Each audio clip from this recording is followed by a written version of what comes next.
ये next topic है सच्चा समर्पण, तो त्याग या बलिदान का सामान्य विचार। हमारे योग में त्याग के लिए कोई स्थान नहीं है, परंतु सब कुछ इस पर निर्भर करता है कि तुम त्याग शब्द का क्या अर्थ करते हो। इंग्लिश में सैक्रिफाइस होगा मेरे ख्याल से। ये अपने विशुद्ध भाव में इसका अर्थ है एक पवित्र उत्सर्ग, भगवान के प्रति अर्पण द्वारा पवित्रीकरण। परंतु आजकल यह शब्द जो भाव लिए रहता है उसके अनुसार त्याग कुछ ऐसी चीज है जो विनाश के लिए कार्य करती है। अपने साथ यह शब्द एक अभावात्मक वातावरण लिए रहता है। इस प्रकार का त्याग परिपूर्णता नहीं है, यह तो आत्मवंचना है, आत्मवध है। तुम अपनी जो संभावनाएं हैं, अपने व्यक्तित्व की अत्यंत जड़ भौतिक से लेकर उच्चतम आध्यात्मिक श्रेणी तक की संभावनाएं और सिद्धियां हैं, उनका त्याग करते हो। त्याग तुम्हारी सत्ता को क्षीण करता है। यदि भौतिक रूप में तुम अपने जीवन का, अपने शरीर का त्याग करते हो, तो तुम भौतिक स्तर की अपनी समस्त संभावनाओं को त्याग देते हो। तुम अपने पार्थिव अस्तित्व की उपलब्धियों से हाथ धो लेते हो। त्याग या बलिदान, सैक्रिफाइस का जो विचार है, क्योंकि श्री अरबिंदो ने असेंट ऑफ सैक्रिफाइस भी पूरा चैप्टर है, इसके अंदर सिंथेसिस में बहुत बात करी है। और सैक्रिफाइस गीता के अंदर एक बहुत बड़ा टॉपिक है या एक मुद्दा है सैक्रिफाइस करने का। तो सैक्रिफाइस का मतलब खाली यज्ञ नहीं, क्योंकि यज्ञ तो होने ही, अब तो वो पहले जो यज्ञ थे, आज जो यज्ञ का कॉन्सेप्ट है उसमें अंतर आ गया। आध्यात्मिक मार्ग के अंदर ही व्यक्ति सबसे पहले तो उसको एक पिक्चर ये आती है कि उसने त्याग किया हुआ है चीजों का, जबकि मां कह रही है इस जीवन के अंदर त्याग शब्द की संभावना नहीं है।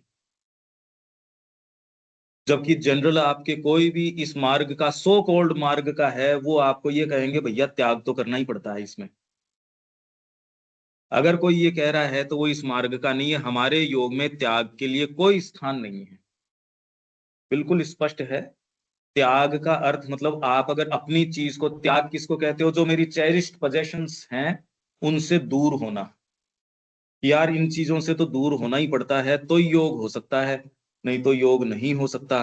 तो हमारे योग में त्याग के लिए कोई स्थान नहीं है कि आपको लगता आपकी कोई चेरिश्ड चीज है और भगवान के पास जाने से वो चेरिश्ड चीज चली जाएगी और आप एक ऐसी स्थिति में आ जाओगे जो डेप्रिवेशन की है, अभाव की स्थिति है। वो संभव नहीं है। आपको जब तक भगवान फुलफिलमेंट की एक वस्तु नजर नहीं आए तब तक तो फिर आप जाओ ही क्यों। मतलब अगर आपको ये लगता है तो जनरली एक एक ये प्रचलन के अंदर है कि भाई त्याग तो देखो करना ही पड़ता है। इन्होंने बड़ा त्याग किया। देखो त्याग का मतलब ये है कि कितनी चेरिश चीजें थी, चेरिश पोजेशंस थे, उससे इन्होंने दूरी करी। तो मतलब भगवान उतना कोई फुलफिलमेंट वाली चीज नहीं है। और दूसरी भी उसके सामने ऐसी चीजें हैं जिनका त्याग करना पड़ता है, ऐसा संभव ही नहीं है। इसलिए माँ कह रही है हमारे योग में इस शब्द के लिए या ऐसी कोई भावना के लिए कोई स्थान नहीं है। राधा की प्रार्थना देखो आप, उसमें ये कह रहे हैं अगर मैं एक एक चीज, खून का एक एक बूंद भी आपको दे देती हूं तो इसके अंदर कोई तकलीफ का काम ही नहीं है, ये तो परमानंद है। तो इस योग के अंदर त्याग के लिए कोई स्थान नहीं है, जो कि प्रचलन में आपको भी त्याग तो करना ही पड़ता है। इसलिए ना वो कहता है ना, the meaning of the word does not lie in itself, it lies between this listener and the speaker। मतलब जैसे आम लोग अगर ये कहते हैं कि भाई त्याग बड़ी चीज है या ये है, तो वो बेसिकली वो डिपेंड करता है कि आप उस चीज को किधर से देखते हैं। अब जिसके लिए अगर ये सब ही इतनी इंपॉर्टेंट है तब तो उसके लिए त्याग है। हाँ, लेकिन अब क्योंकि योग में और जो हमारा उद्देश्य या जो पूरी प्रकृति और मानवती और सृष्टि, इन तीनों का अगर अपन करें, उसकी जो समझ है, समझ में जब ये समझ में आता है कि ये इसका जो कम्बिनेशन है, that that results in the fulfilment, तो फिर वो उस संदर्भ में त्याग वो त्याग नहीं है जैसा आम प्रचलन भाषा में। नहीं, त्याग जो शब्द है,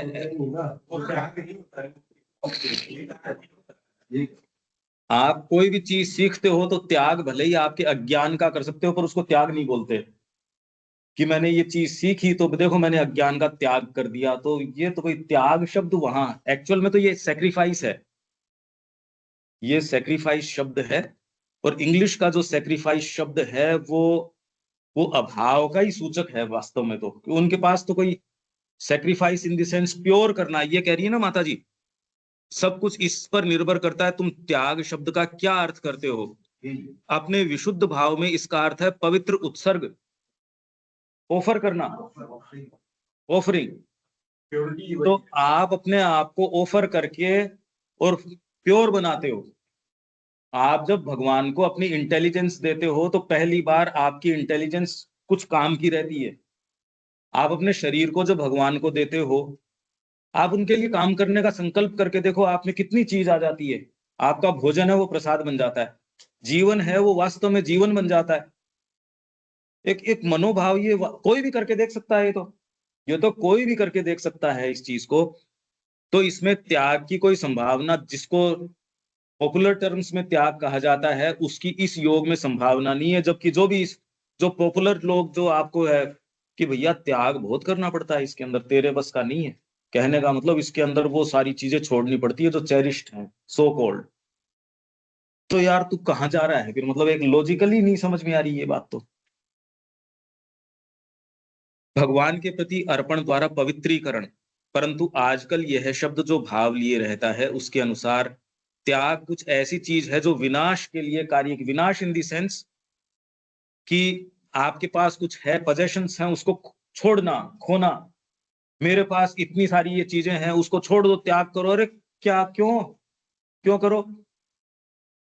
कि मेरे जो पोजेशंस हैं उससे मैंने अंडू कर लिया, उसको गेट रीड कर लिया उससे, तो ये नहीं, ऐसा कभी नहीं। माँ ने कभी इस तरीके का काम नहीं किया। वहां तो जो परफेक्शन आप देखते हो, एक एक चीज को परफेक्ट, हर चीज के अंदर परफेक्शन, तो विनाश के लिए कार्य करती है। अपने साथ यह शब्द एक अभाव, अभाव का वातावरण लिए रहता है। ये महात्मा जी तो नहीं नहीं, ये हाथ ही नहीं लगाते, ये तो इसको टच ही नहीं करते, ये तो फिर पूर्णता क्या होगी इसके अंदर। एक बार तारा जी के फादर श्रीनिवास जी थे, तो कोई एक महाराज जी आए, तो बोला कि वो बड़े पहुंचे संत आए। अब वो क्या है कि उनके दो शिष्य आगे आगे कमल के बड़े बड़े पत्ते थे वो रखते जाते थे, वो उन्हीं पे पाँव रखते थे। बोला कि बड़े त्यागी महाराज, बोला कि हाँ, is too much attached with his detachment. हाँ, he is too much attached with his detachment. अब से एक्चुअल में अगर आप ये देखें, जो मास्टर अरविंद ने जिस तरीके से इसको फ्रेम किया है या जिस तरीके से सामने रखा है, ये अद्वितीय है, ये बिल्कुल अलग है। इन्होंने इसको जिस फ्रेशनेस के साथ और जिस जिस तरीके, मौलिक तरीके से चीजों को रखा है, वैसा रखा नहीं गया है। और जिस प्योरिटी की ये मांग करते हैं, उस उतनी मांग कोई साई रामकृष्ण जी करते हैं, पर ये तो उनसे भी आगे निकल जाते हैं। इस प्योरिटी की जो ये मांग कर रहे हैं, एक्सक्लूसिव ओपनिंग, एक्सक्लूसिविटी की जो ये मांग कर रहे हैं, पर एक्सक्लूसिवनेस के अंदर बेयरनेस की मांग नहीं है, बेयरनेस की। और दूसरे तो कह रहे पोजेशन से अपने को तू फोरगो कर दे इनको, ये है ही नहीं। यहाँ मास्टरी है, यहाँ तो परिपूर्णता है। और इसमें क्या है, इसका क्या मतलब, जैसे कि साहब मैं तो ये हाथ नहीं लगाता, मतलब एक छोटे कई लोग कहते हैं साहब मैं तो ऐसे हाथ नहीं लगाता। हाँ हाँ हाँ, एक्चुअली संभव है, लगता है वो ये कि वहां पे मास्टरी वाला कंसेप्ट शायद नहीं है। नहीं है ही नहीं, तभी तो सिर्फ रीजन क्या है, उनको लगता है कि भाई जैसे मैं किसी रोड से जा रहा हूँ, तो अगर वहां पे कोई पकवान है, कोई फ्रूट्स है, कोई बढ़िया है, दो तरीके हैं। एक तो ये है कि उसको ईश्वर की अभिव्यक्ति मानते हुए तो चले गए, एक ही है कि नहीं साहब सबको ढक दो है, एक तीसरा है कि नहीं ढके तो साहब मैं ही हूँ करके चलूं। तो वो ऑल डिपेंड्स, उन्होंने उस चीज को, वो जो सृष्टि है एक्चुअली ऐसा थोड़ी कि सृष्टि में ईश्वर नहीं है। इसका जो ये उनका जो conception of the creation of the universe वो क्या है उसके हिसाब से है।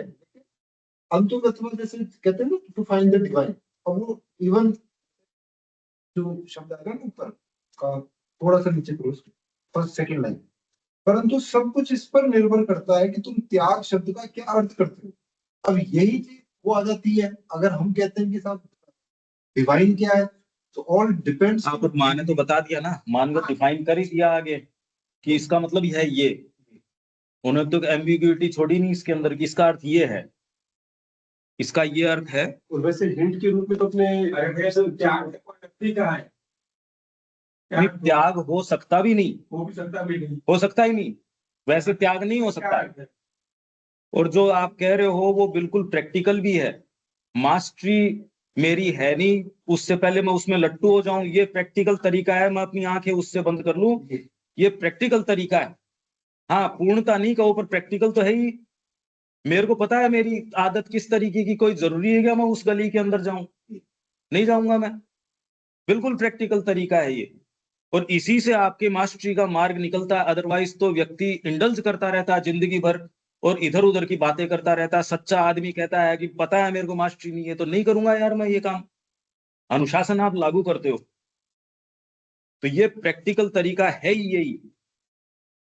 जब भी पूर्णता आ जाए तब आदमी कहते नहीं मेरे से तो पूर्णता है नहीं, मैं इसलिए मैं इंडल्ज करूं, तो वो आदमी कहीं नहीं जाने वाला, वो बिल्कुल मक्कार है।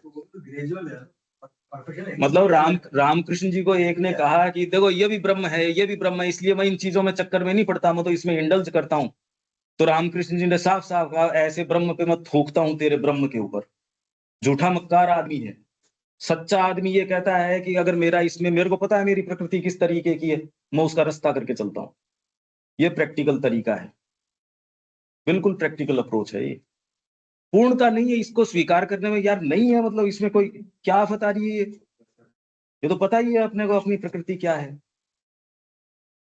इस प्रकार का त्याग परिपूर्णता नहीं है, यह तो आत्मवंचना है, आत्मवध है। तो ये बहुत सुंदर वर्णन गीता के अंदर है, सेक्रीफाइस का बहुत डिटेल्ड वर्णन है और सिंथेसिस के अंदर है। जो मतलब उसका ट्रांसलेशन यज्ञ से है, हाँ यज्ञ, वो त्याग से थोड़ी है।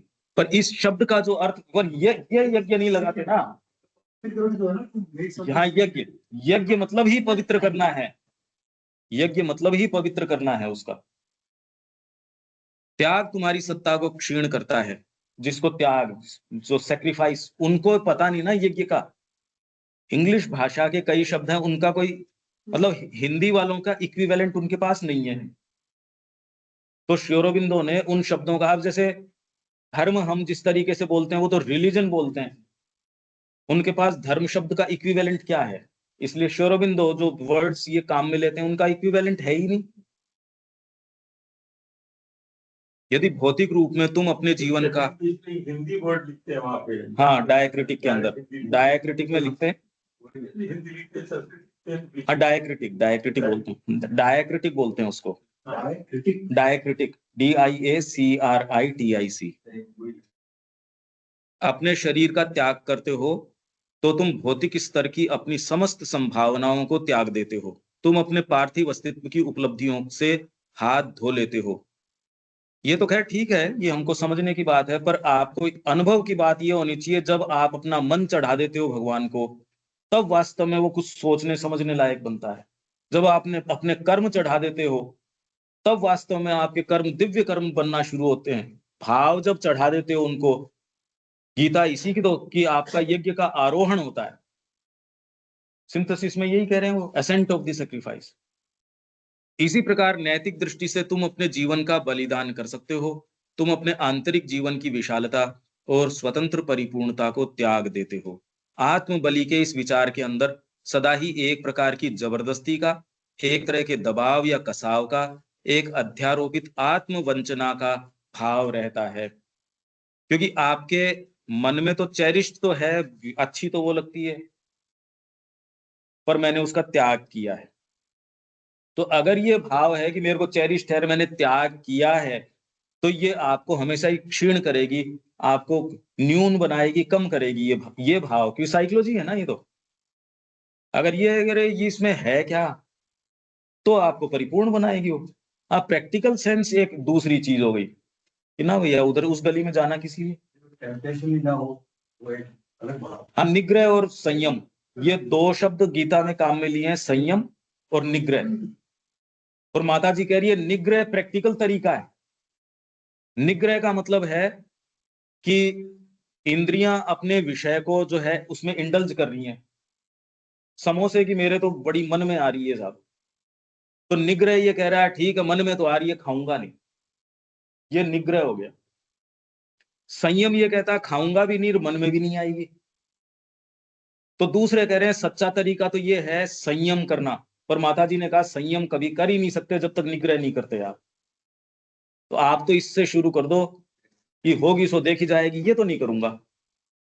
अरे भैया आपके मन में उठ रही है वो खाने की, आपके मन में उठ रही है पर आपने खाया नहीं, तो कम से कम हेल्थ के ऊपर जो दिक्कत आने वाली है उससे तो थोड़ा बचोगे। मानसिक रूप से जो पोल्यूशन हो रहा है वो तो हो रहा है मान लो, पर पेट में रोज दर्द हो रहा है उससे तो थोड़ा बच ही जाओगे। और वो धीरे धीरे ये संयम करते हो तो उससे बच जाओगे। और आप कहते हो नहीं जिस दिन मैं पूर्ण होऊंगा उस दिन रोकूंगा, और आप आज ये कर लो कि रोज अब मैं मंगा के चाट पकौड़ी खाना शुरू कर देता हूँ आज से, और 3-4 दिन खाता हूँ, वो अपने समय पे खुद मांग लेगी। आपने एक चीज ऐसी लगा ली इस मूर्खता के कारण, तो जो भी थोड़ा बहुत भी समझदार है उसको पता है किस ओर से शुरू करना है। वो जानता है कि जो होनी है सो हो, मैं नहीं करूंगा, सबसे पहले तो एक्सप्रेशन ही नहीं दूंगा इसको, फिर देखी जाएगी। ऐसा व्यक्ति मास्टरी के ऊपर जा सकता है। दूसरा कहता है नहीं, जो फिलोसॉफी लगाता है वो कहता है पहले मैं मन से इसको दूर करूंगा, रोज करता रहता, वो कभी नहीं कर सकता, कर ही नहीं सकता वो। तो इसलिए अध्यारोपित आत्मवंचना का भाव रहता है। यह एक ऐसा आदर्श है जो आत्मा की गंभीरतर और विशालतर सहज स्फूर्णाओं को कोई स्थान नहीं देता।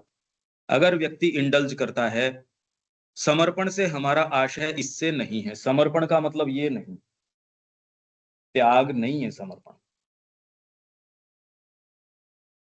अपितु सहज आत्मदान से है अपने संपूर्ण स्वयं को भगवान को, एक ऐसी उच्चतर चेतना को दे देना जिसके तुम एक अंग हो।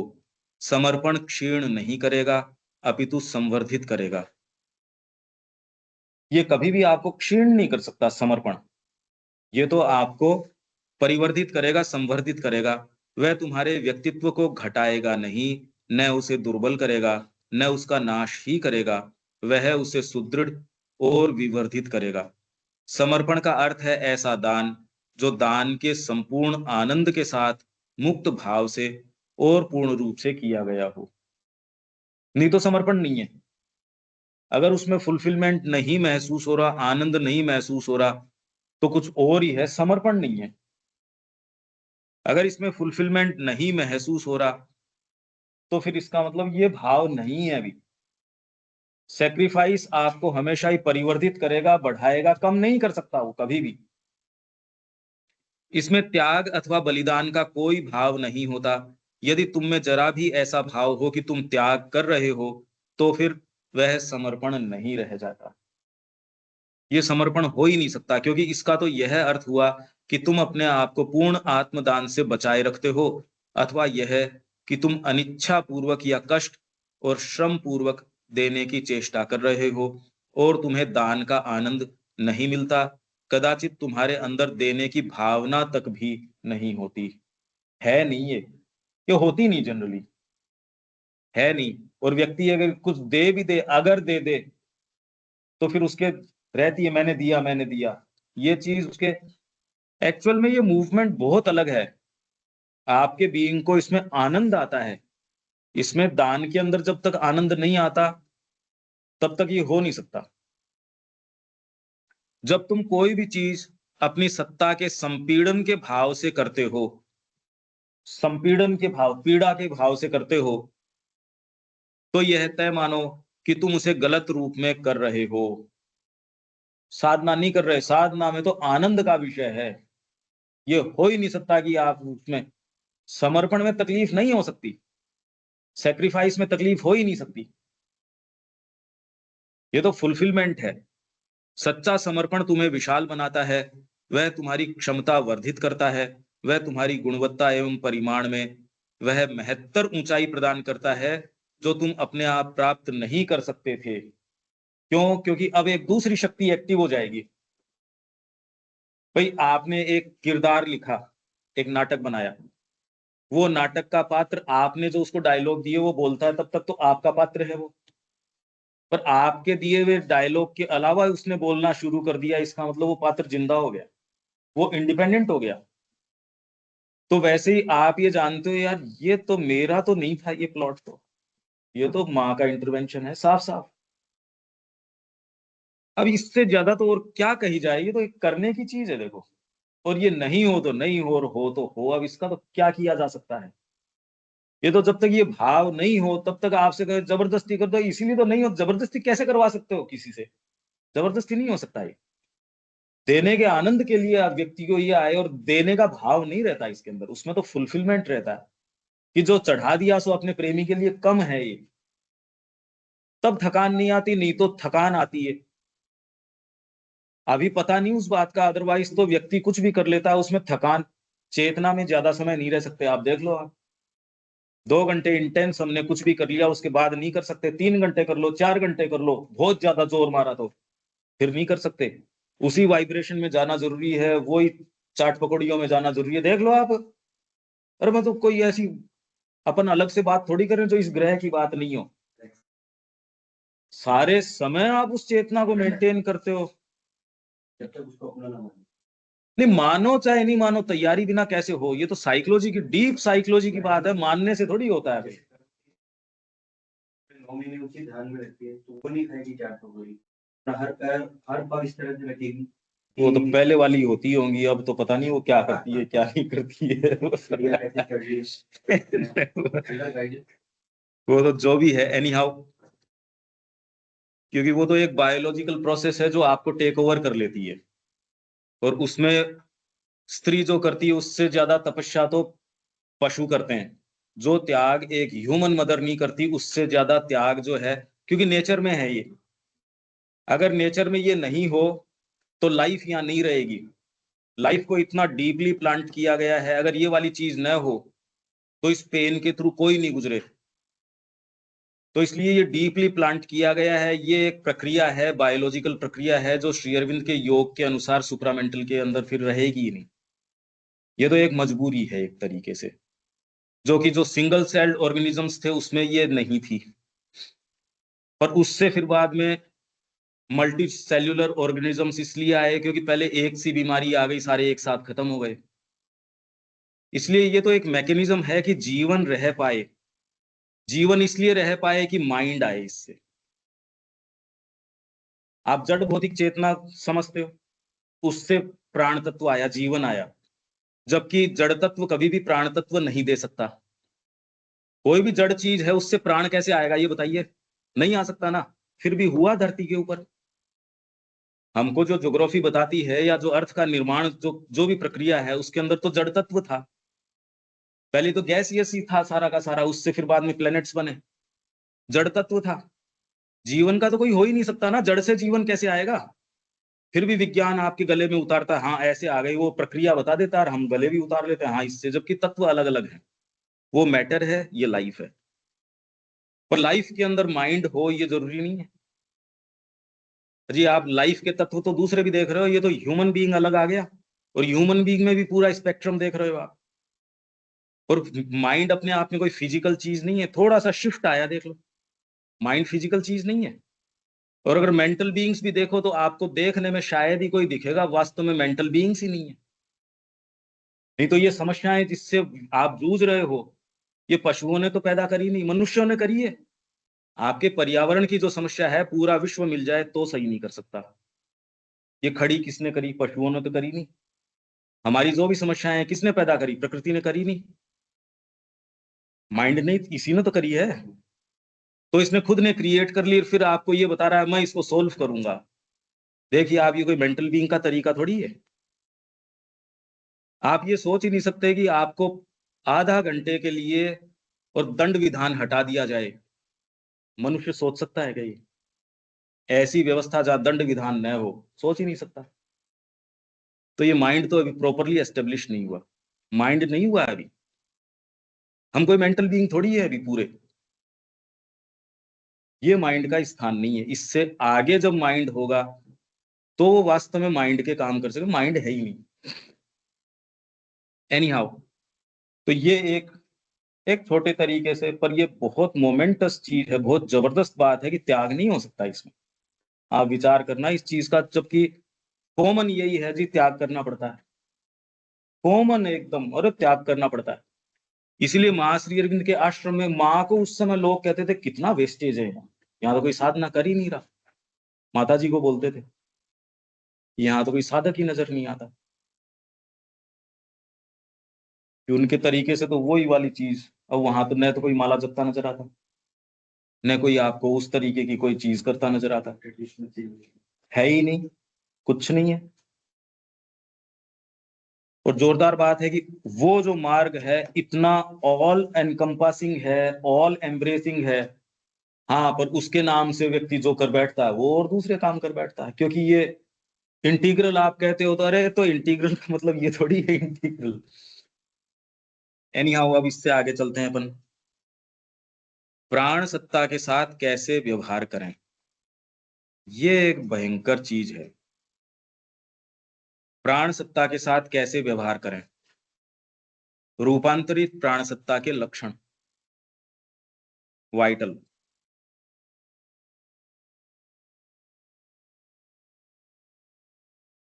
सहनशीलता तुम्हारा आदर्श वाक्य हो। एक्चुअल में तो वाइटल का हमको आइडिया नहीं है कि ये कितना डीप डाउन ये घुसा हुआ है हर चीज के अंदर, कि इसके जो एक्चुअल रंग हैं, तो उसके अंदर अभी तो इसको पढ़ते हैं और फिर बाद में देखते हैं इसका क्या बन पाता है, क्या नहीं बन पाता है। और डिटेल में बताया त्याग के बारे में 27 पूरा इससे पहले वाले अलग से त्याग को अलग से लिया। हाँ, पर अपना वो अपन तो साधना के ऊपर फोकस करना चाह रहे हैं, और इसमें एक्चुअल जो करने की है ना, सहनशीलता तुम्हारा आदर्श वाक्य हो। अपनी जीवनी शक्ति, अपनी प्राण सत्ता को यह सिखाओ कि शिकायत न करें, अपितु महान उपलब्धि के लिए आवश्यक सभी प्रकार की स्थितियों को सहन करे। शरीर एक बहुत ही सहनशील नौकर है। वह परिस्थिति के तनाव को बोझे के पशु की तरह दब्बूपन के साथ ढोता रहता है। वह तो प्राण सत्ता ही है जो सदा बड़बड़ाती और बेचैन रहती है। प्राण सत्ता सदा बेचैन रहती है।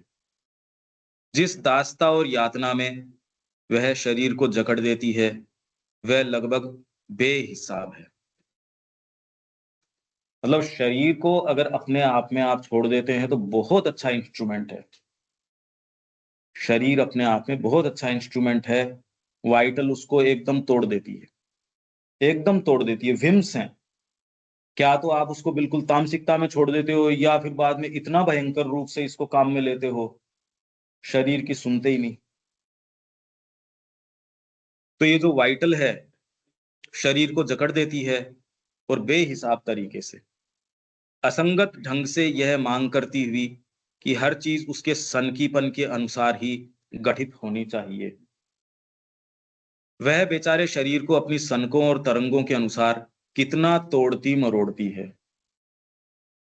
अच्छा, इसका पता भी नहीं है, क्योंकि एजुकेशन के अंदर अगर आप वाइटल एजुकेशन की बात करो तो माँ कह रही है मोस्ट इंडिस्पेंसिबल और मोस्ट इंपॉर्टेंट है ये, और इसका किसी को पता नहीं।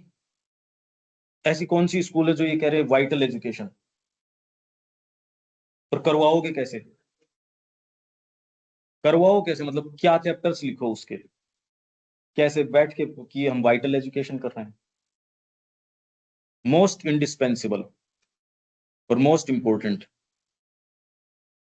और है ही नहीं है कहाँ? क्योंकि ये तो एजुकेशन का ये सेटअप ही माँ ने बताया, और तो कहीं है ही नहीं इस तरीके का। साइकिक एजुकेशन, ये टर्म भी इस तरीके से तो कभी काम में आता ही नहीं। जो साइकिक, क्या बोलते हैं समझ प्राण, प्राण, आपकी जीवनी शक्ति, मेन चीज ही उस चीज की है आपके इसलिए आध्यात्मिकता की बात करना एक है, जीवनी शक्ति को उसकी ओर मोड़ना एक चीज है। इसमें गैप है। इस गैप को योग के द्वारा जो करता है वो योग के द्वारा पूरा करता है कि आपका जो भी चिंतन है या जो है उसके बीच का गैप आप अपनी जीवनी शक्ति को उसके तरीके से लगाओ। ये होता नहीं, बहुत मुश्किल है। तो इसको योग कह देते हैं।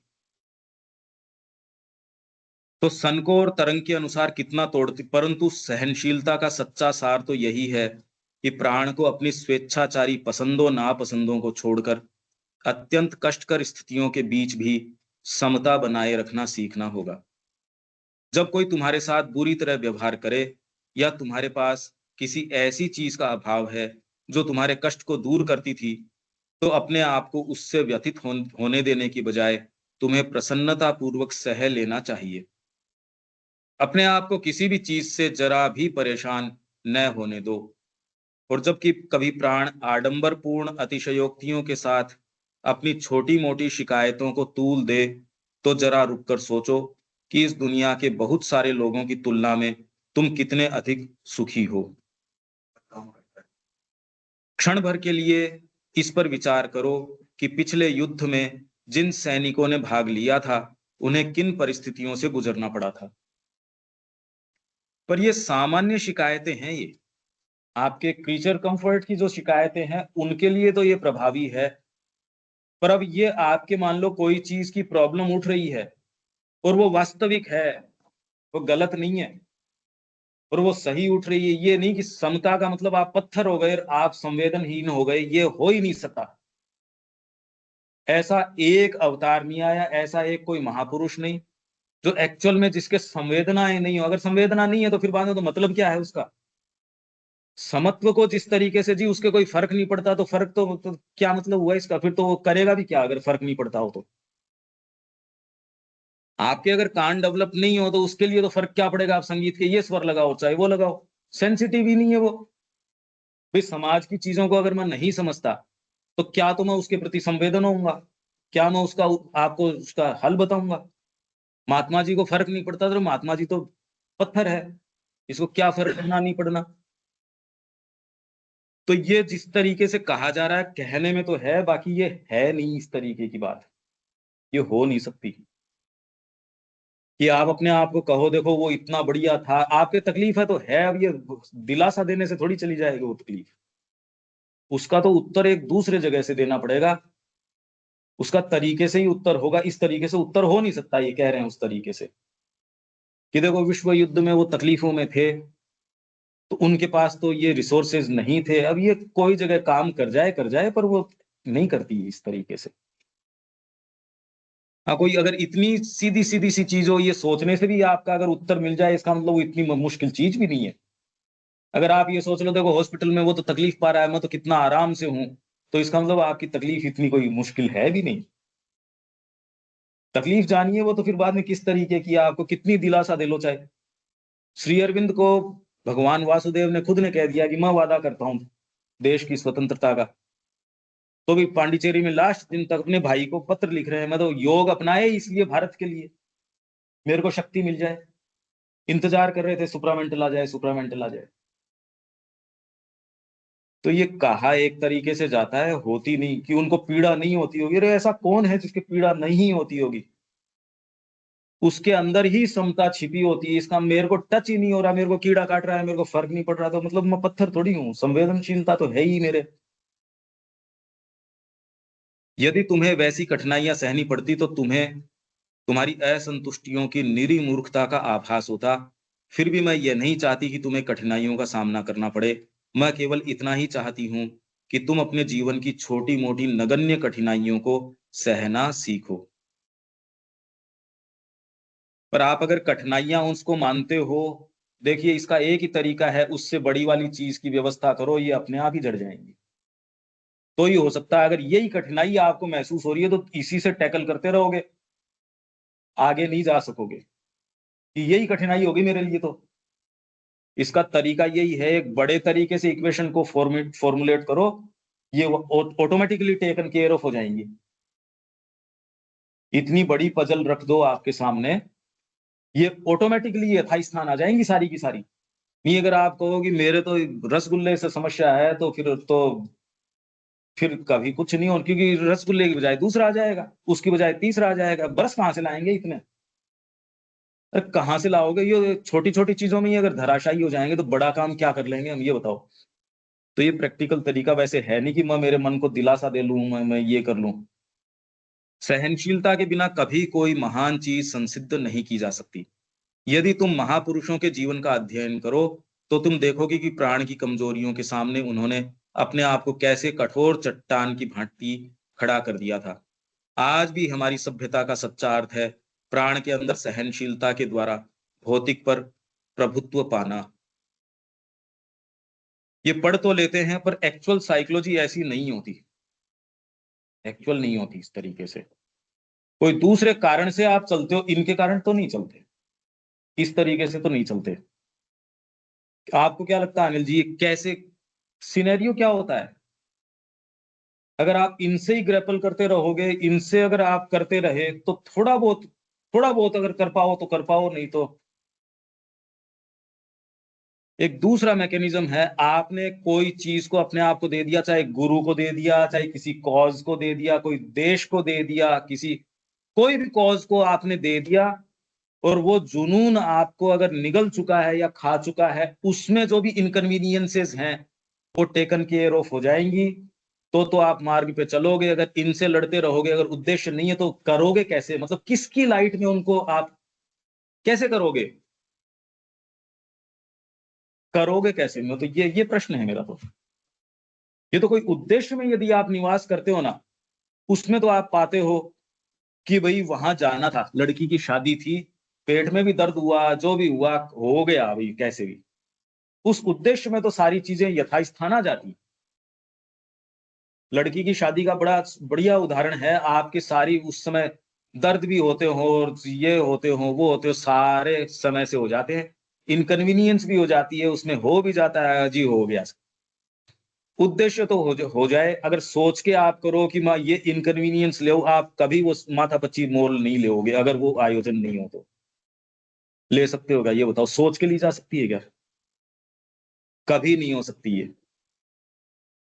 तो अगर आपके जीवन में कोई कॉज, और कितना बड़ा कॉज है, वो कॉज आपके जीवन को रिस्ट्रक्चर करेगा, वो ही कर सकता है। कोई कॉज, कोई गुरु, और वही अगर अंतरात्मा है कि वास्तव में मेरे जीवन का ये है, तो समस्याओं को उसकी लाइट में आप कहोगे यार ये मत करने की चीजें हैं क्या? नहीं तो आप कैसे करोगे? ये बताओ मेरे को। अपने आप में नहीं डील कर सकते इससे, क्यों करोगे आप? जैसे माता जी ने कहा, मेरी माँ ये कहती थी कि तेरे सामने बड़ा भविष्य है, तेरे को बड़ा व्यक्ति बनना है। माता, मेरी माँ को ये पता नहीं था मेरे को कितना बड़ा काम करना है, कि खाने की टेबल पे जैसे कि नहीं, डोंट मेक फस ऑफ इट, खा ले चुपचाप, तेरे को बड़ा व्यक्ति बनना है। उनको ये पता नहीं था मेरे को कितना बड़ा व्यक्ति बनना है। तो आपको कोई कहता है तेरे को बड़ा व्यक्ति बनना है, पर उसका भी तो एक दायरा है, ये है बड़ा व्यक्ति। तो उसमें जो जो समस्याएं हैं, जैसे तेरे को देख कलेक्टर बनना है, तो अब तेरे को ये करना चाहिए, ये करना चाहिए, वो करना चाहिए, उतनी कर लोगे आप?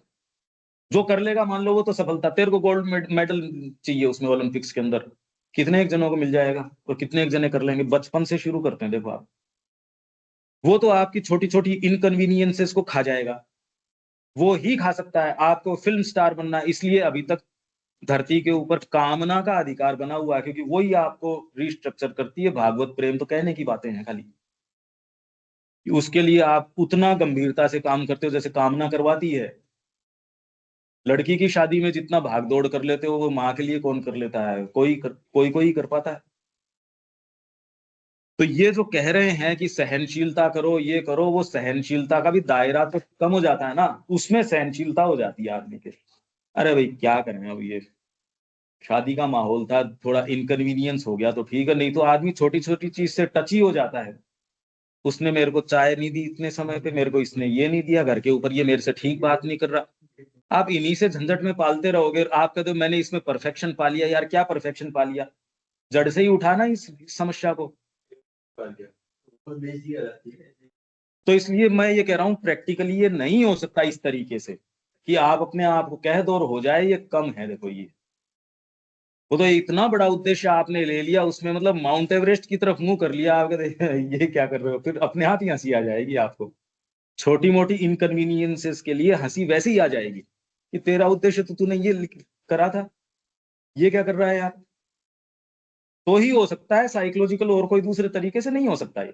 अगर जीवन में आपके उद्देश्य नहीं है और उद्देश्य वास्तव में उद्देश्य लायक उद्देश्य है, तो दूसरी चीजें वास्तव, ये सहनशीलता शब्द उसके लाइट में तो आ सकता है, अपने आप में नहीं आ सकता।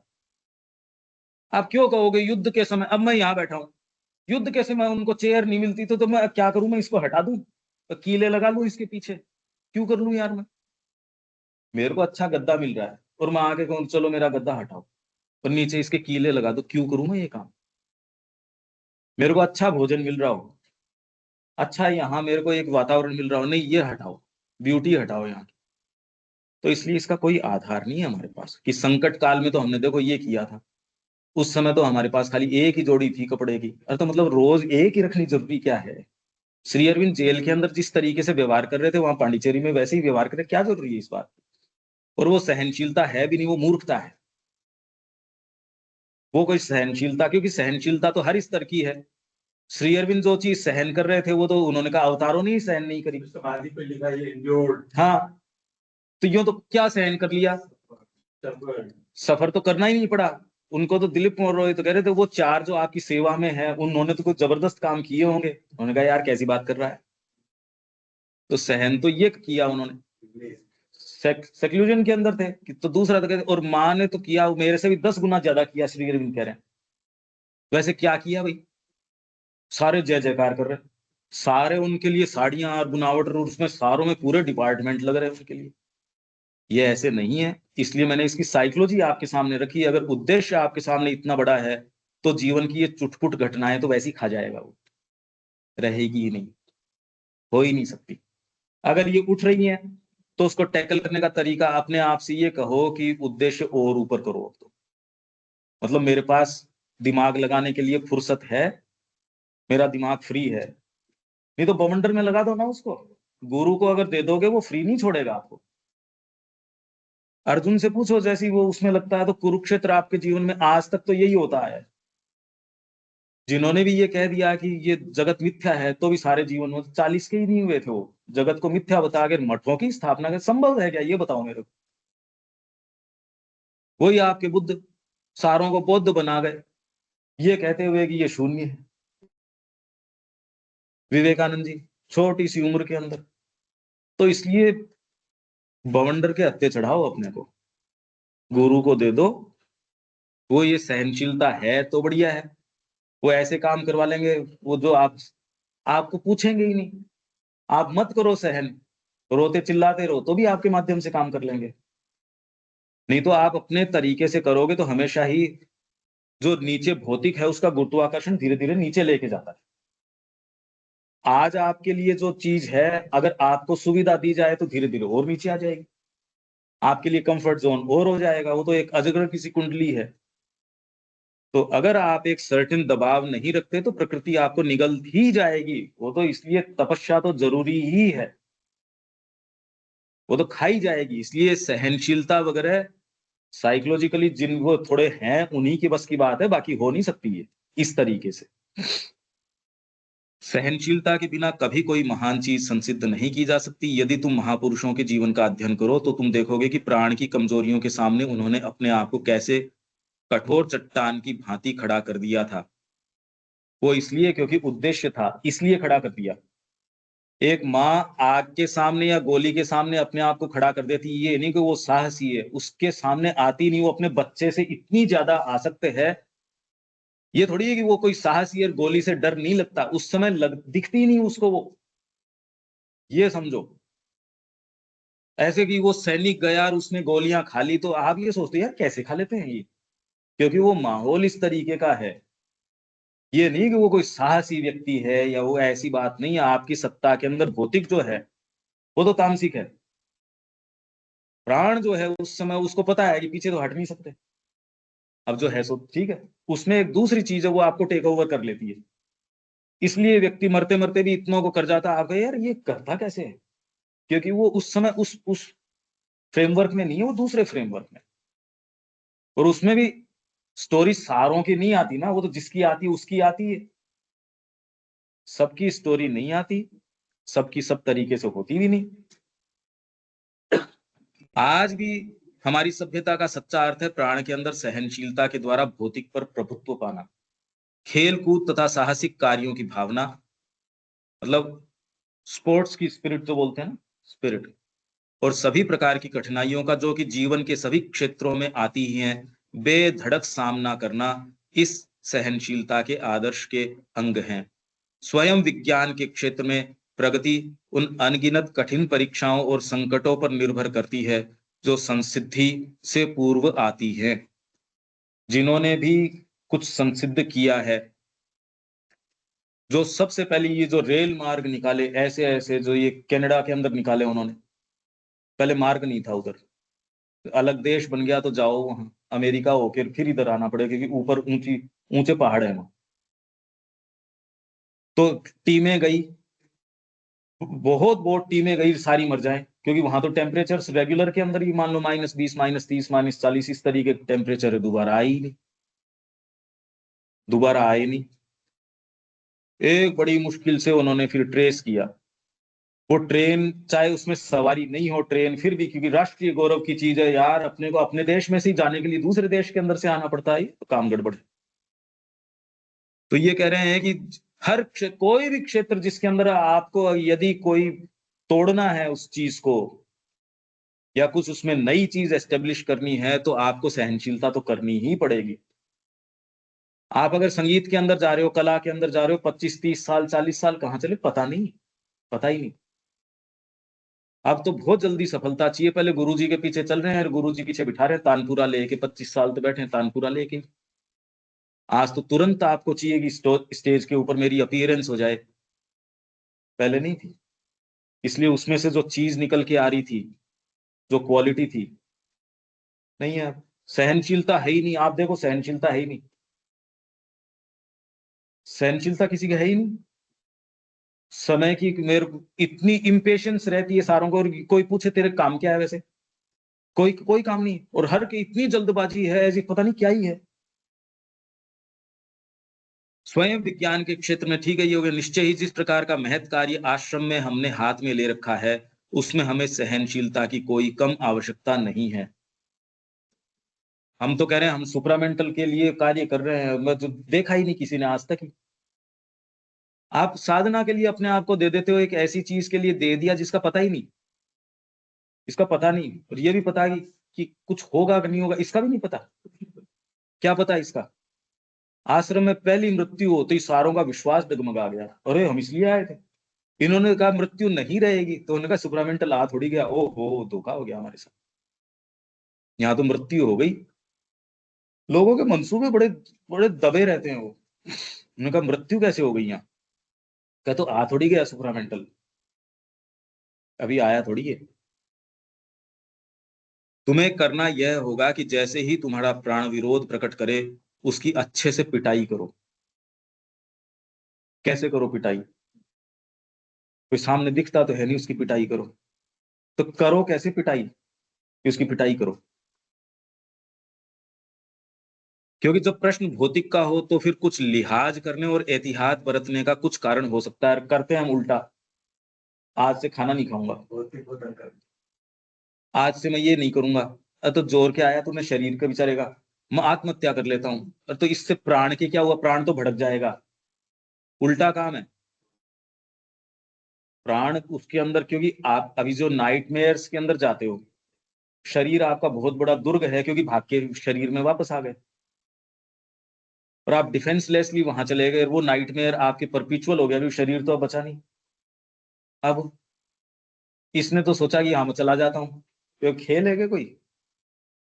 तो सारा उत्पीड़न शरीर का, आप ये देखो, अगर आप वास्तव में चारों तरफ देखो तो शरीर के साथ इतना अनाचार है, इतना रोग फैल रहा है खाली विम्स के कारण, सनकों के कारण।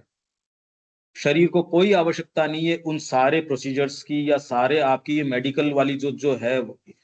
एक किताब है इवान इलिच की, मेडिकल नेमेसिस। आपके ये इतना बड़ा अभिशाप है, मतलब नेमेसिस किसको बोलते हैं, जब भगवान आपसे नाराज हो, और आपको शाप दे दे, वो है मेडिकल। आपकी नेचुरल हेल्थ है उसको एकदम खत्म कर दिया और आपको डिपेंडेंट बना दिया, और इतना पीड़ा से गुजारता है आपको, जिस पीड़ा से आपको गुजारता है आप कल्पना नहीं कर सकते।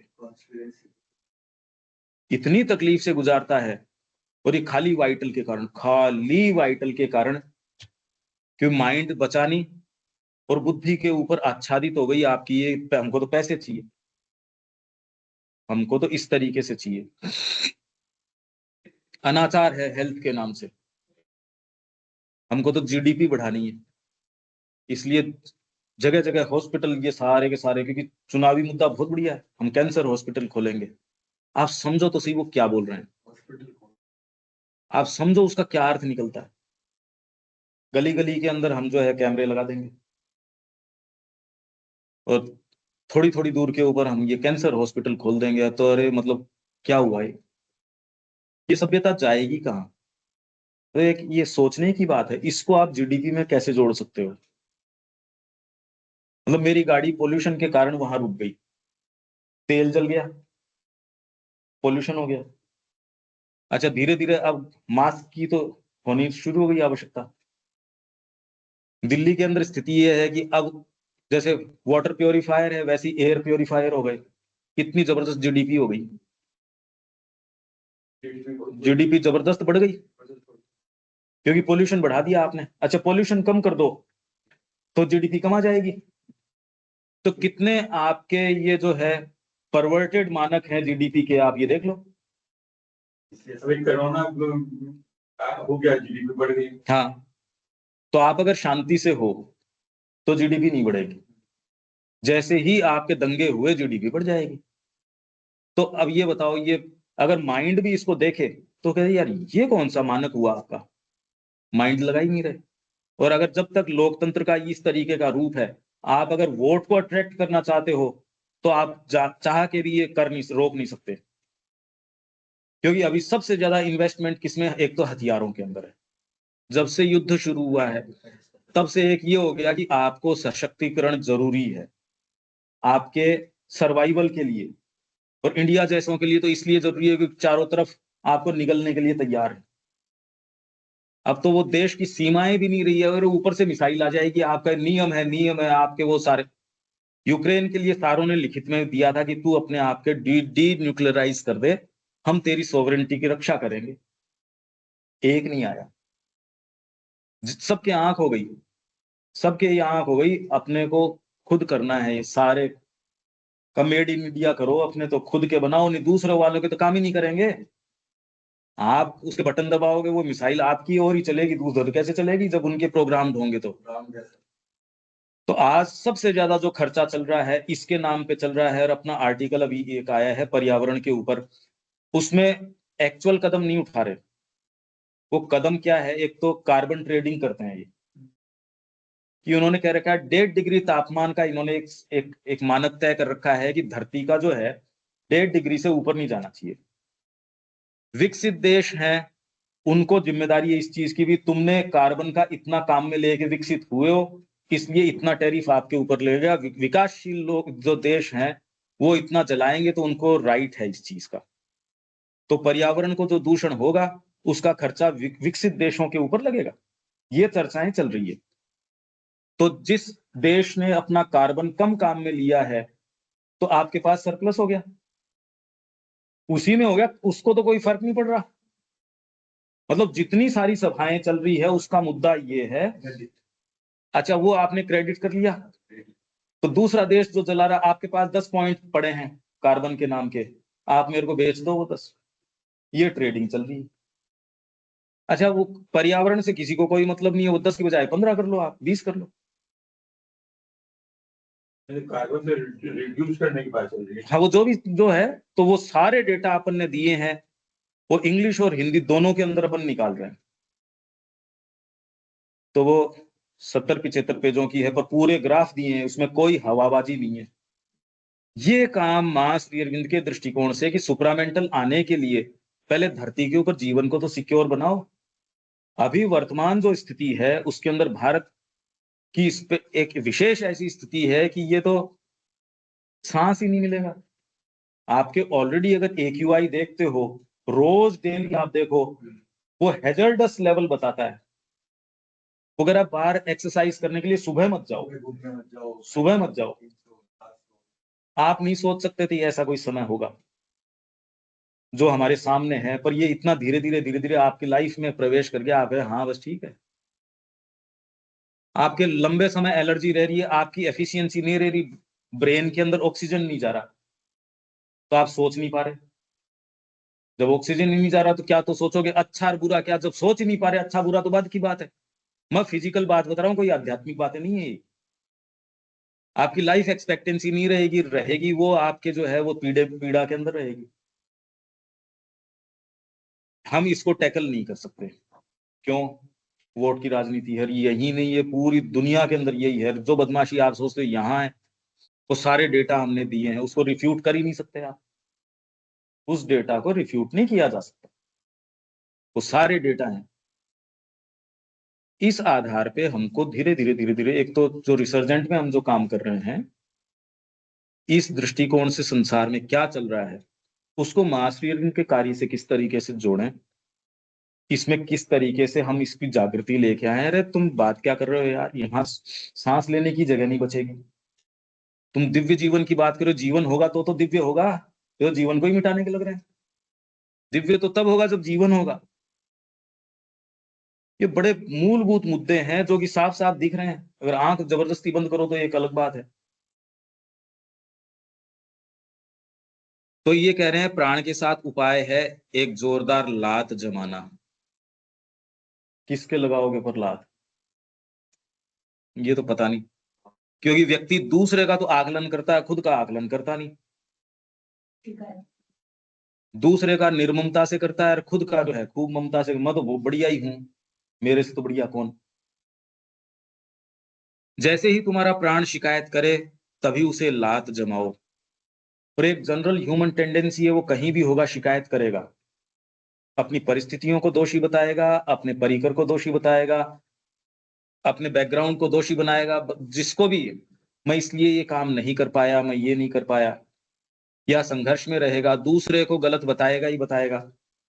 तो शिकायत का उसका है, क्योंकि उस तुच्छ चेतना में से निकलने का और कोई उपाय नहीं है जो सत्य और प्रकाश की मांग करने की अपेक्षा सुख साधनों और सामाजिक सुविधाओं को ही महत्व देती रहती है।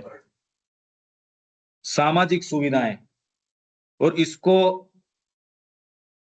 खाली माँ को ऑफर करके ही कर सकते हो, इसका देखो और कोई दूसरा तरीका है नहीं। आप अगर निशेष अपने आप को नहीं देने का संकल्प करते, देना तो बाद की बात है, अगर संकल्प खरा है तो धीरे धीरे आपके हर भाग में आ जाएगा। क्योंकि आप जब ऑफ जाओगे तो वो संकल्प आपको पूछेगा तुम तो संकल्प किया था। मैं रोज आ रहा हूं, मैंने आपसे कमिटमेंट नहीं किया, पर मैं रोज आ रहा हूं आपकी सभा के अंदर, तो मैं आ रहा हूं, अच्छी बात है। मैं जिस दिन नहीं आऊंगा उस दिन आप मेरे से ये नहीं पूछ सकते, करार मैंने नहीं किया आपसे। मैं आ रहा हूं, अच्छी बात है। मैं नहीं आऊं पर आप मेरे को बाध्य उसके लिए नहीं कर, हाँ पूछ लोगे कि भाई साहब आज नहीं आए, हेल्थ वगैरह ठीक है ना आपकी। पर अगर मैंने आपसे करार किया हुआ है तो आप पूरे राइट से पूछोगे। तो अगर मैंने माँ से करार किया हुआ है, अभी तो खुश भक्ति से जो कर देता हूँ वो बढ़िया ही बढ़िया है। जब मैंने ये कर दिया नहीं माँ मैं आपका ही हूं, फिर वो पूछ लेगा संकल्प आपसे। क्यों? अगर सच्चा व्यक्ति है तो संकल्प आपको रोक लेगा। वैसे रामकृष्ण जी के पास वो एक गिरीश बाबू थे या कौन थे, उनके शराब पीने की और बड़ी आदतें थी। तो वो, उन्होंने कहा तू एक काम कर, मेरे को लिख के दे दे। क्या जी ऐसे कोई होता है क्या? बड़े लंबे समय उनको समझाया कि मेरे को लिख के दे दे, तू तो तेरी ये सारी चीज की मैं आपको देता हूँ। क्या ऐसे कोई आपको क्या पता ये क्या है, तो वो दे नहीं। अरे क्या तू यार लिख के दे दे मेरे को, तो इसमें तेरे को क्या दिक्कत हो रही है? इसका ओकल्ट प्रभाव है। एक दिन उन्होंने लिख के दे दिया, बाद में कहते धीरे धीरे चली गई। इन सारी चीजों का ओकल्ट प्रभाव है। व्यक्ति इसको ऐसे फॉर्मुलेट करता नहीं। आप तो ये संकल्प अपनी डायरी में फॉर्मुलेट करो और फिर देख लो वो संकल्प टटोल लेगा आपको। आज नहीं टटोलेगा, कल टटोल लेगा। फ्रीक्वेंसी 7 दिन से रहेगी, फिर बाद के अंदर 6 हो जाएगी, 5 हो जाएगी, 4 हो जाएगी। फ्रीक्वेंसी बढ़ जाएगी टटोलने की, जल्दी जल्दी टटोल लेगा। फिजिकली दिखे नहीं दिखे, आपको पता है यार ये संकल्प तो प्रवेश करना शुरू कर दिया इसने, तो क्योंकि आप सिंसियर हो। तो आप कहीं भी बैठे हो, ये कोई नियम थोड़ी है, कहीं बैठे हो मान लो, वहां टटोल लेगा, किसी एक्टिविटी में टटोल लेगा, नींद में टटोल लेगा, कहीं भी टटोल लेगा। संकल्प वाले व्यक्ति को तो टटोल लेगा, जिसके नहीं है उसको टटोलेगा कौन? मेन बात है वो संकल्प, वो धीरे धीरे इंटरवीन कर लेगा। और जिसके भूख है वो ढूंढ लेता है कहाँ खाने की चीज है। तो यार तेरे को कैसे पता चला कि वो भूख ने ढूंढवा दिया? वो आपके अगर तकलीफ रहेगी वो ढूंढवा देगी, पर नहीं है तो पढ़ी रहो लाइब्रेरियां, मैं तो बैठता ही उसके बीच में हूँ, तो कुछ नहीं ढूंढने वाला वो। प्रोफेशनली किताब भी आप बेच रहे हो, तो एक रद्दी बेचते हैं सड़कों पे लेके बैठे रहे, 2-2 3-3 रुपए में, 4-4 5-5 रुपए में दे देते हैं। तो आप क्या सोचते हो कि पढ़ लेते हैं? कुछ नहीं। प्राण की सबसे सामान्य मांगों में से एक है प्रशंसा की मांग, प्रशंसा की। और ये डीप डाउन है, हमको पता है क्या ढूंढती है। वैसे ही बैठेगी, वैसे ही करेगी, ऐसा अपने आप को दिखाएगी, आंसू चलाएगी, पता नहीं क्या क्या। तो किसी से पैसे ऐंठने हो तो बड़े आयोजन करते हैं, फिर उसकी थोड़ी जय जयकार करते हैं, आपने तो देखे हैं ये आयोजन। और फिर बाद में कहते हैं इसने इतने का चेक हमारी संस्था को दिया। बस यही करते थे पहले वो, अपने उनको बुलाते थे वो ब्राह्मण सभा के अंदर, बुला लिया जी साहब ये कौशिक जी ने इतने का चेक इनको परशुराम इनको समिति को दिए और इसको दिए। वो सब जानते थे इनको किस लिए है और वो किस लिए है। खाली रेड का कारपेट उसी नाम का है। प्रशंसा की जो भूख है व्यक्ति को, और उसके लिए जो करता है वो तो कुछ भी कर सकता है, कुछ भी कर सकता है। अच्छा, किसी को दिखाने की जरूरत नहीं है उसको।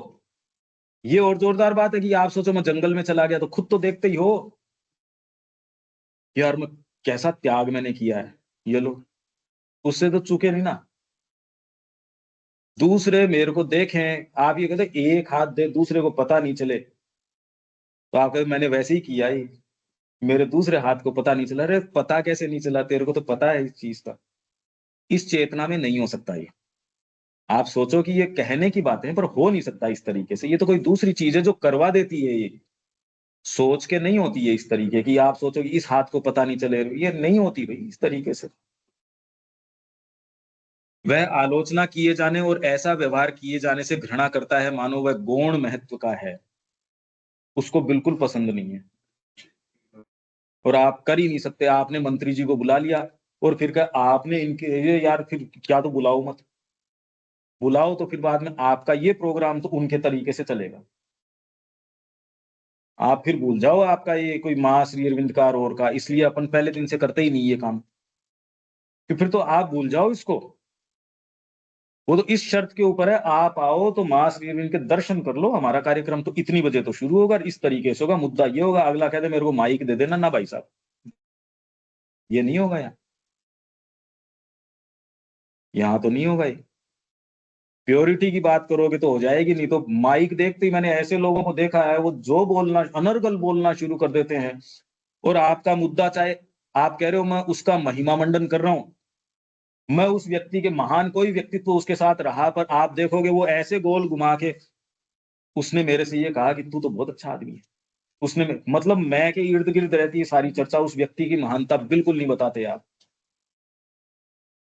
ये तो जब मौका पड़ता है तो वाइटल आपसे ये क्या हुआ, आप कॉन्शियस नहीं थे, वाइटल घुसियाई, और उसने जो बुलवाना था आपके शब्दों को मोल्ड कर देती है।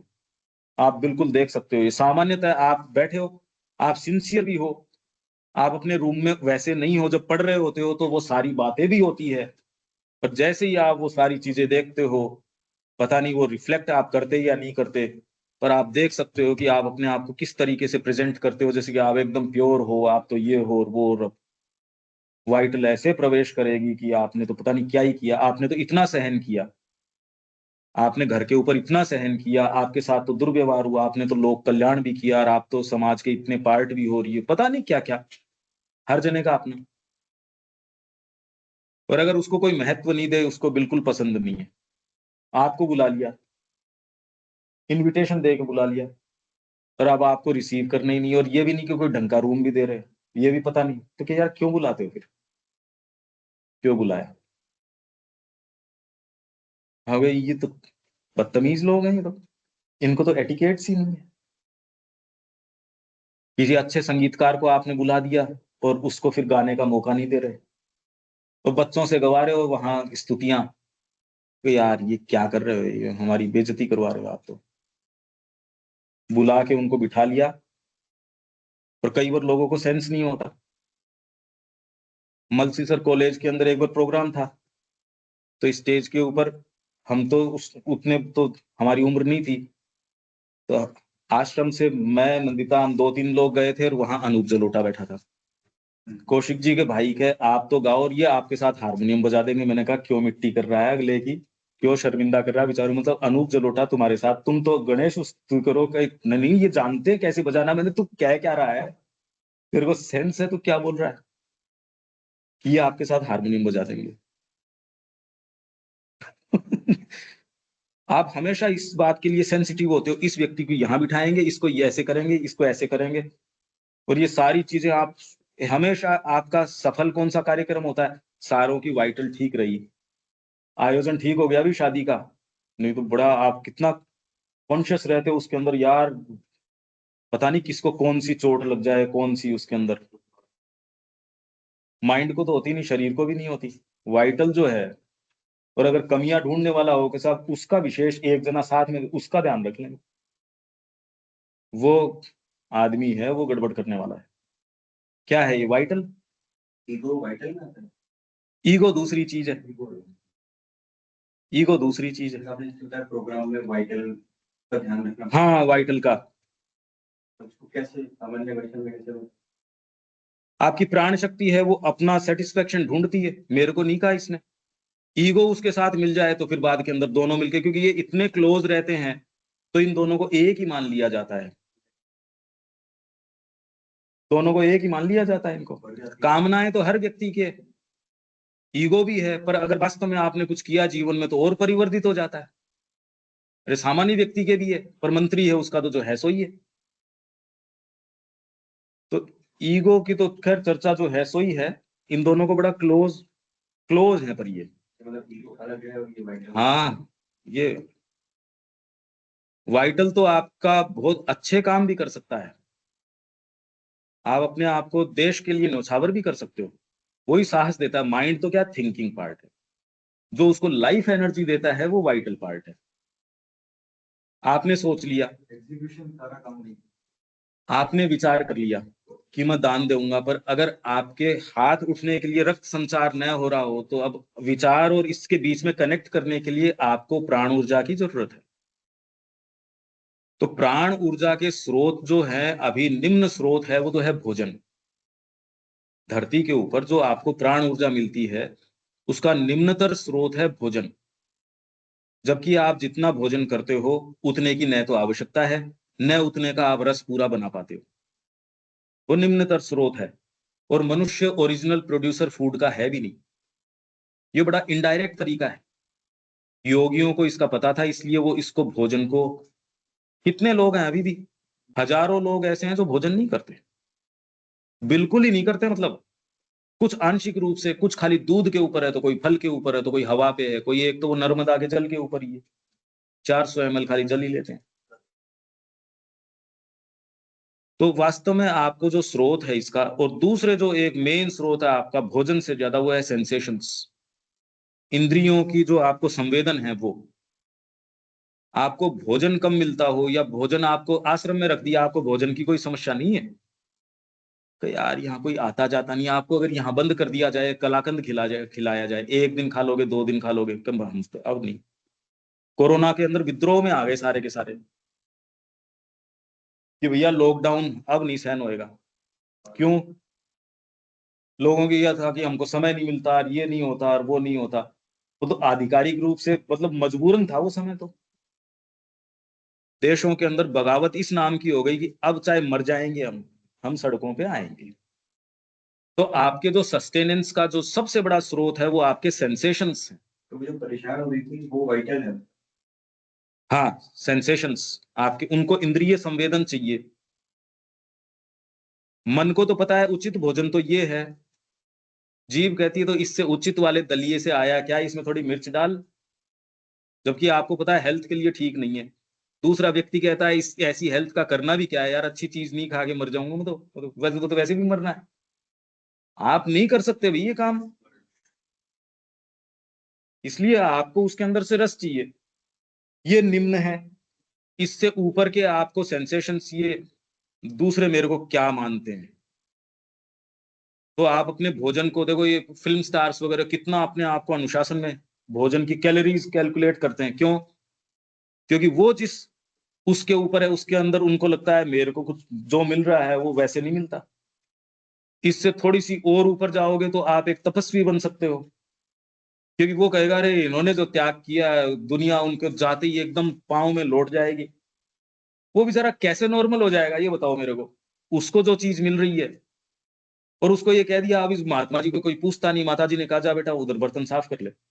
उड़िया बाबा यहाँ से गए और उनको ये कहा बर्तन साफ कर ले, किसी को पता ही नहीं कि ये वहां इतने बड़े महंत हैं अयोध्या के, कि वहां की रानी है वो इनकी शिष्य है, वहां के जज हैं वो इनके शिष्य हैं, और इनको इतने बड़े बड़ी सिद्धियां, इतनी बड़ी बड़ी सारी चीजें हैं। वाइटल को कैसे पसंद आए? वो पसंद नहीं आता ना। उसको कहे ये कोई नहीं है, ये जी कौन है वो इतना बड़ा व्यक्ति, कहते यहाँ झाड़ू कौन है वो? आजकल क्या हुआ, उसके झाड़ू लगाते हैं वहां पे।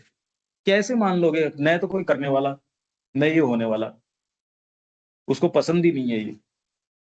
तो ये चीज उसको घृणा ये होती है, गौण समझना, जी मैं कुछ हूं।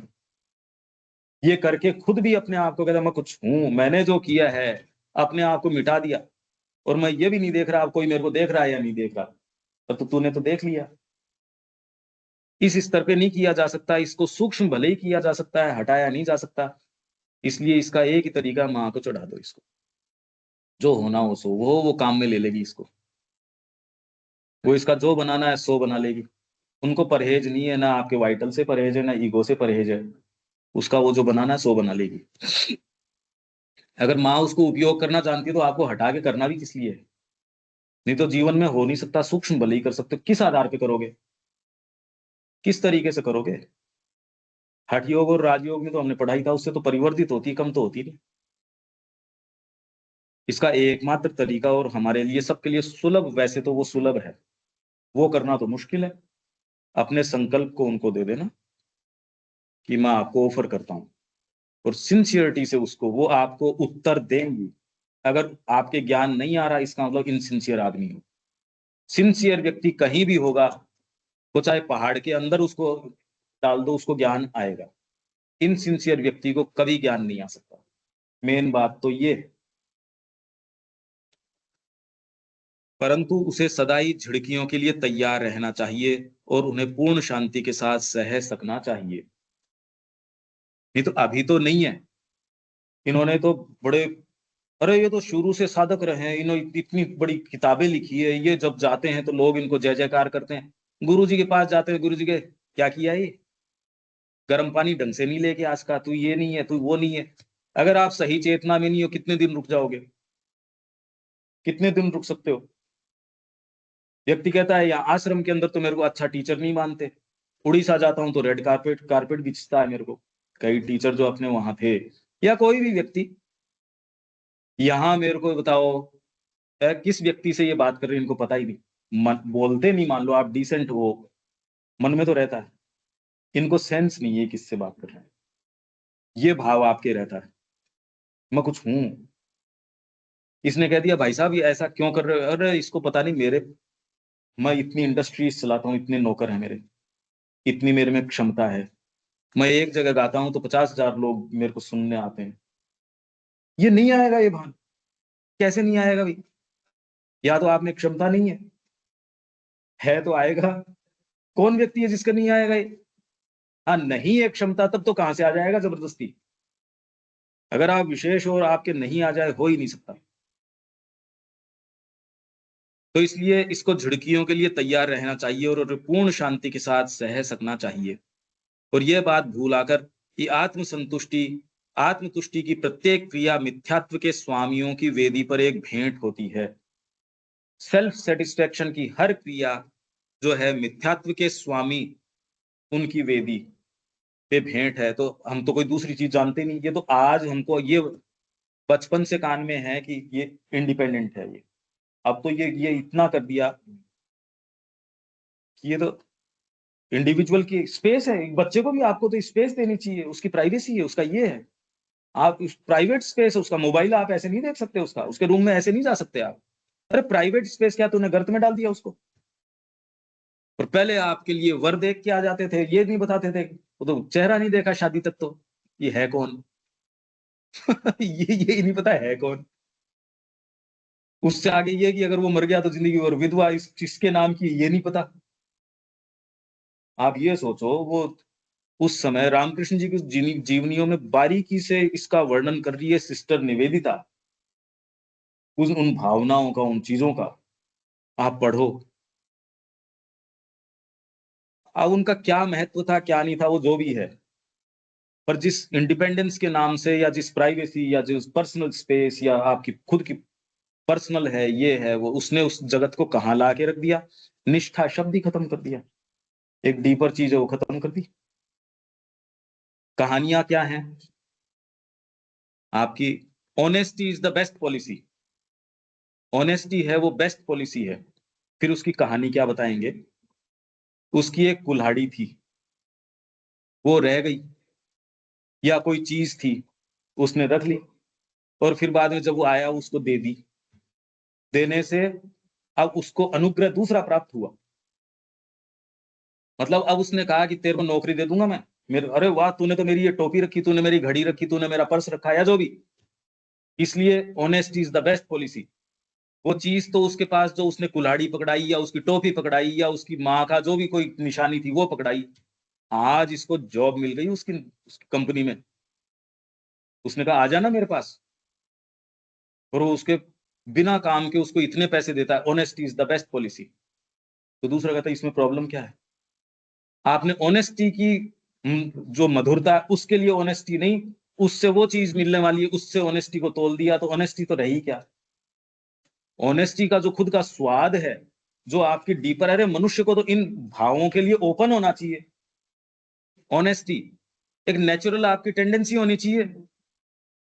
उदारता एक नेचुरल एक होनी चाहिए ये मनुष्य के अंदर, अगर मनुष्य है तो। सत्यवादिता नेचुरल होनी चाहिए। उसको क्या कह दिया? इसके ये परिणाम है, आपने उसको ओछा बना दिया। अपने आप में आपकी स्पष्टवादिता है, कितना अच्छा गुण है, पर इसलिए क्योंकि ये आपके अरे ये सच्चा है, तो दूध देती गाय की लात भी सहन करनी पड़ती है, तो इसको ज्यादा पैसे दे दो। दूसरा भी कहे यार तूने आदमी की कदर नहीं करी, वो चला गया तेरे को छोड़ के, उसको पैसे ज्यादा मिल रहे थे, मतलब आपके सद्गुण की भी ज्यादा कीमत दो। नहीं तो निकम्मों को आप ढोते रहो अपनी कंपनी के अंदर। कोई काम नहीं करना चाहता, क्योंकि वर्क का जो है वो चार्म ही खत्म हो गया। क्यों करूं मैं? क्योंकि पैसा। तो ये तो कोई मोटिव भी नहीं है, इसलिए वर्क जो है एक बोझा बन गया। 8 घंटे काम करोगे, अगर 2 घंटे फालतू काम कर लिया मैंने, तो ओवर टाइम दो। इस भावना में क्या हमारे मंदिर बन सकते थे क्या? जो हमारे भारत के निर्माण हैं, क्या हो सकते थे इस भावना से? या जो भी महान कृतियां हुई, कि कोई एक पुलिस बैठी है उसके ऊपर एक के ऊपर एक लोकपाल बैठा, उसके ऊपर दूसरा बैठा, तीसरा, और सारे सारे के ऊपर मतलब एक दूसरे की निगरानी करते रह रहे हैं, तो आपने चोरों का देश पैदा किया है। क्या है ये? क्या है? कोई पूछने तैयार ही नहीं। तो ये है कि आत्मतुष्टि की प्रत्येक क्रिया, तो इसका एक ही उपाय है जो हम कर सकते हैं। हम इन दी सेंस, जिसको ये सेंस आ गया कि ऑफर करो अपनी सारी चीज को माँ को, अगर ये नहीं करते तो हम भी उसी जमात में हैं। इसका उपाय है नहीं, अपने आप में इसका उपाय नहीं है।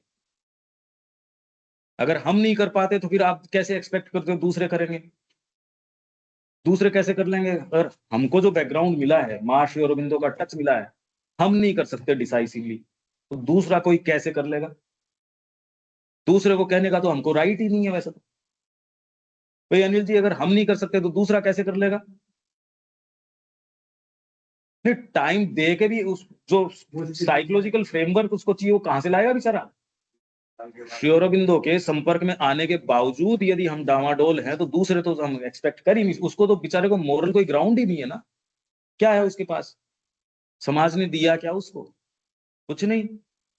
शिक्षा के काल से लेके आज तक उसको जहर ही जहर दिया, फिर कहो तू अच्छी चीज पैदा कर दे, कहां से कर देगा वो? कहां से कर देगा? तो इसलिए आत्मतुष्टि की प्रत्येक क्रिया मिथ्यात्व के स्वामियों की वेदी पर एक भेंट होती है और उसे प्रशंसाओं की ओर भी ध्यान न देना चाहिए। और प्राण शक्ति के सूक्ष्म जगत की सत्ताएं जिनके साथ हमारा प्राण संबद्ध है, अपने भक्तों की पूजा पर ही जीती और पनपती हैं। ये आप सोचते हो उससे ज्यादा रियल है। वहां पांडिचेरी में वो एक मंदिर था, माँ उधर से जा रही थी वापस आगे का, वहां कुछ कोई है क्या, वो एक काली आई थी, एक एंटिटी, और वो कह रही थी आप अगर सहयोग करो तो काफी काम हो जाए। कहाँ? वहां एक एक मंदिर है और वहां चिकन कट कट के वहां वो चढ़ती है, मुर्गियां चढ़ती है। क्या तो उसको मैंने तो मना कर दिया, वहां कुछ इस तरीके की भी हैं। लगभग मंदिरों के अंदर यही है जहां ये चमत्कार वगैरह हैं, लगभग के अंदर। और गिरजाघरों के अंदर तो माँ का एक्सपीरियंस ये था कि वहां तो बड़ा स्पाइडर है। जो आप चर्च कहते हो, जो जिनके अंदर ज्यादा काम होते हैं, उनमें तो वो कह रहे बड़ा स्पाइडर बैठा है। और आपके जितने भी ये सेमेटिक रिलीजन्स हैं, उनका गॉड शैतान है। इसलिए एक बार उसने आपको घूंट पिला दी, उसके बाद आप उससे बच नहीं सकते। इसलिए आप ये सोचो कि ये जो सेमेटिक रिलीजन वाले कोई बढ़िया चीज कर लेंगे, वो कर सकते ही नहीं, क्योंकि उनको गाइडेड है शैतान के द्वारा। ये ऐसी ही बात है। तो इसके अंदर ये क्या कह रहे हैं? मिथ्यात्व के स्वामियों की वेदी पर एक भेंट होती है और उसे प्रशंसाओं की ओर भी ध्यान न देना चाहिए। प्राण शक्ति के सूक्ष्म जगत की सत्ताएं जिनके साथ हमारा प्राण संबद्ध है, अपने भक्तों की पूजा पर ही जीती और पनपती हैं, और इसीलिए वे हमेशा ही नए नए मत मतांतरों और धर्मों के लिए प्रोत्साहित करती रहती हैं, क्योंकि ये एंटिटीज हैं। वो जितने ही और होते हैं वैसे ही और उनके भक्त हो गए, उनको नाक रगड़ना और करना ये बहुत पसंद है उन शक्तियों को। प्राण की शक्तियों के लिए कह रहे हैं, ताकि उनकी पूजा और चापलूसी के भोज कभी समाप्त न होने पाए। और सिंसियर व्यक्ति वहां जाता भी नहीं, क्योंकि सिंसियर को इस तरीके की मांग चाहिए भी नहीं। आप जिसको प्रेयर्स बोलते हो, वो खाली इस चीज की प्रेयर है कि आप बदलना नहीं चाहते। आपकी जितनी प्रेयर्स हैं, जो आपके मैं प्रेयर कर रहा हूं, नहीं, वो प्रेयर सच्ची नहीं है। वो इसलिए है कि आपको वो चीजें चाहिए। साधना वाले व्यक्ति की वो प्रेयर्स होती ही नहीं है, उस तरीके की प्रेयर ही नहीं है। पर अब ये ऐसे साइकोलॉजिकल मूवमेंट्स हैं, वो तो जब अराइज हो तब पकड़ना पड़ेगा आपको। और वो आए पकड़ में आए, नहीं आए, नहीं आए। अरे भाई, कई आपके जो अंदर से कीड़े की सारी ये निकलते हैं, वो अपने समय पे निकलते हैं। उस समय आप उसको पकड़ पाओ, वो तो मूवमेंट, वो तो रोज थोड़ी आता है कोई। इसी तरह तुम्हारी अपनी प्राण में सत्ता और उसके पीछे की प्राणिक शक्तियां दूसरों की दी हुई खुशामद को हजम करके पनपती हैं। बहुत अच्छा लगता है, इन्होंने वास्तव में काम किया है। और जो आपको तवज्जो इस तरीके से नहीं देता, आप वहां ज्यादा जाते भी नहीं, आपको अच्छा भी नहीं लगता। वहां गए थे, उन्होंने रेड कारपेट बिछाया, साथ के अंदर मिठाई भी दी, हमारा जो आवभगत उन्होंने करी है, ये जानते हैं इसके आदमी की कदर है, ये जानता है। देखिए, इसमें कदर आप दूसरी चीज की, आप अगर माँ से जुड़े हो और वो माँ का भक्त है इसलिए आप कर रहे हो, वो एक दूसरी बात है। और आप इसलिए कर रहे हो कि इसकी ईगो को पोषित कर रहे हैं या जो भी कर रहे हैं, उसमें एक अलग बात है। ये मूवमेंट्स अलग अलग हैं। ये गलत और सही की हम बात नहीं कर रहे, मैं तो कह रहा हूँ ये कॉन्शियस होने की चीजें हैं, ये कि यार ये तो होता है ठीक। गलत और सही की बात नहीं कर रहा मैं, तो ये जो है सो है, बस ये सामने है, ये तो सामने ही है। तो ये स्थितियां, अगर आप ये सोचो कि हम ऐसी कोई पॉलिटिक्स में ये कर लें और वो कर लें, यार समस्या इनकी है ये। श्री अरबिंदो ने, माँ ने वाइटल को इसलिए आपका जिंदगी भर वो खाती है, भोजन करती है। तो माँ ने इसको शिक्षा के अंदर कहा सबसे इंडिस्पेंसेबल शिक्षा यही है, जिसका लोगों को पता तक नहीं, पता ही नहीं ना वाइटल का, इसलिए शिक्षा होती नहीं।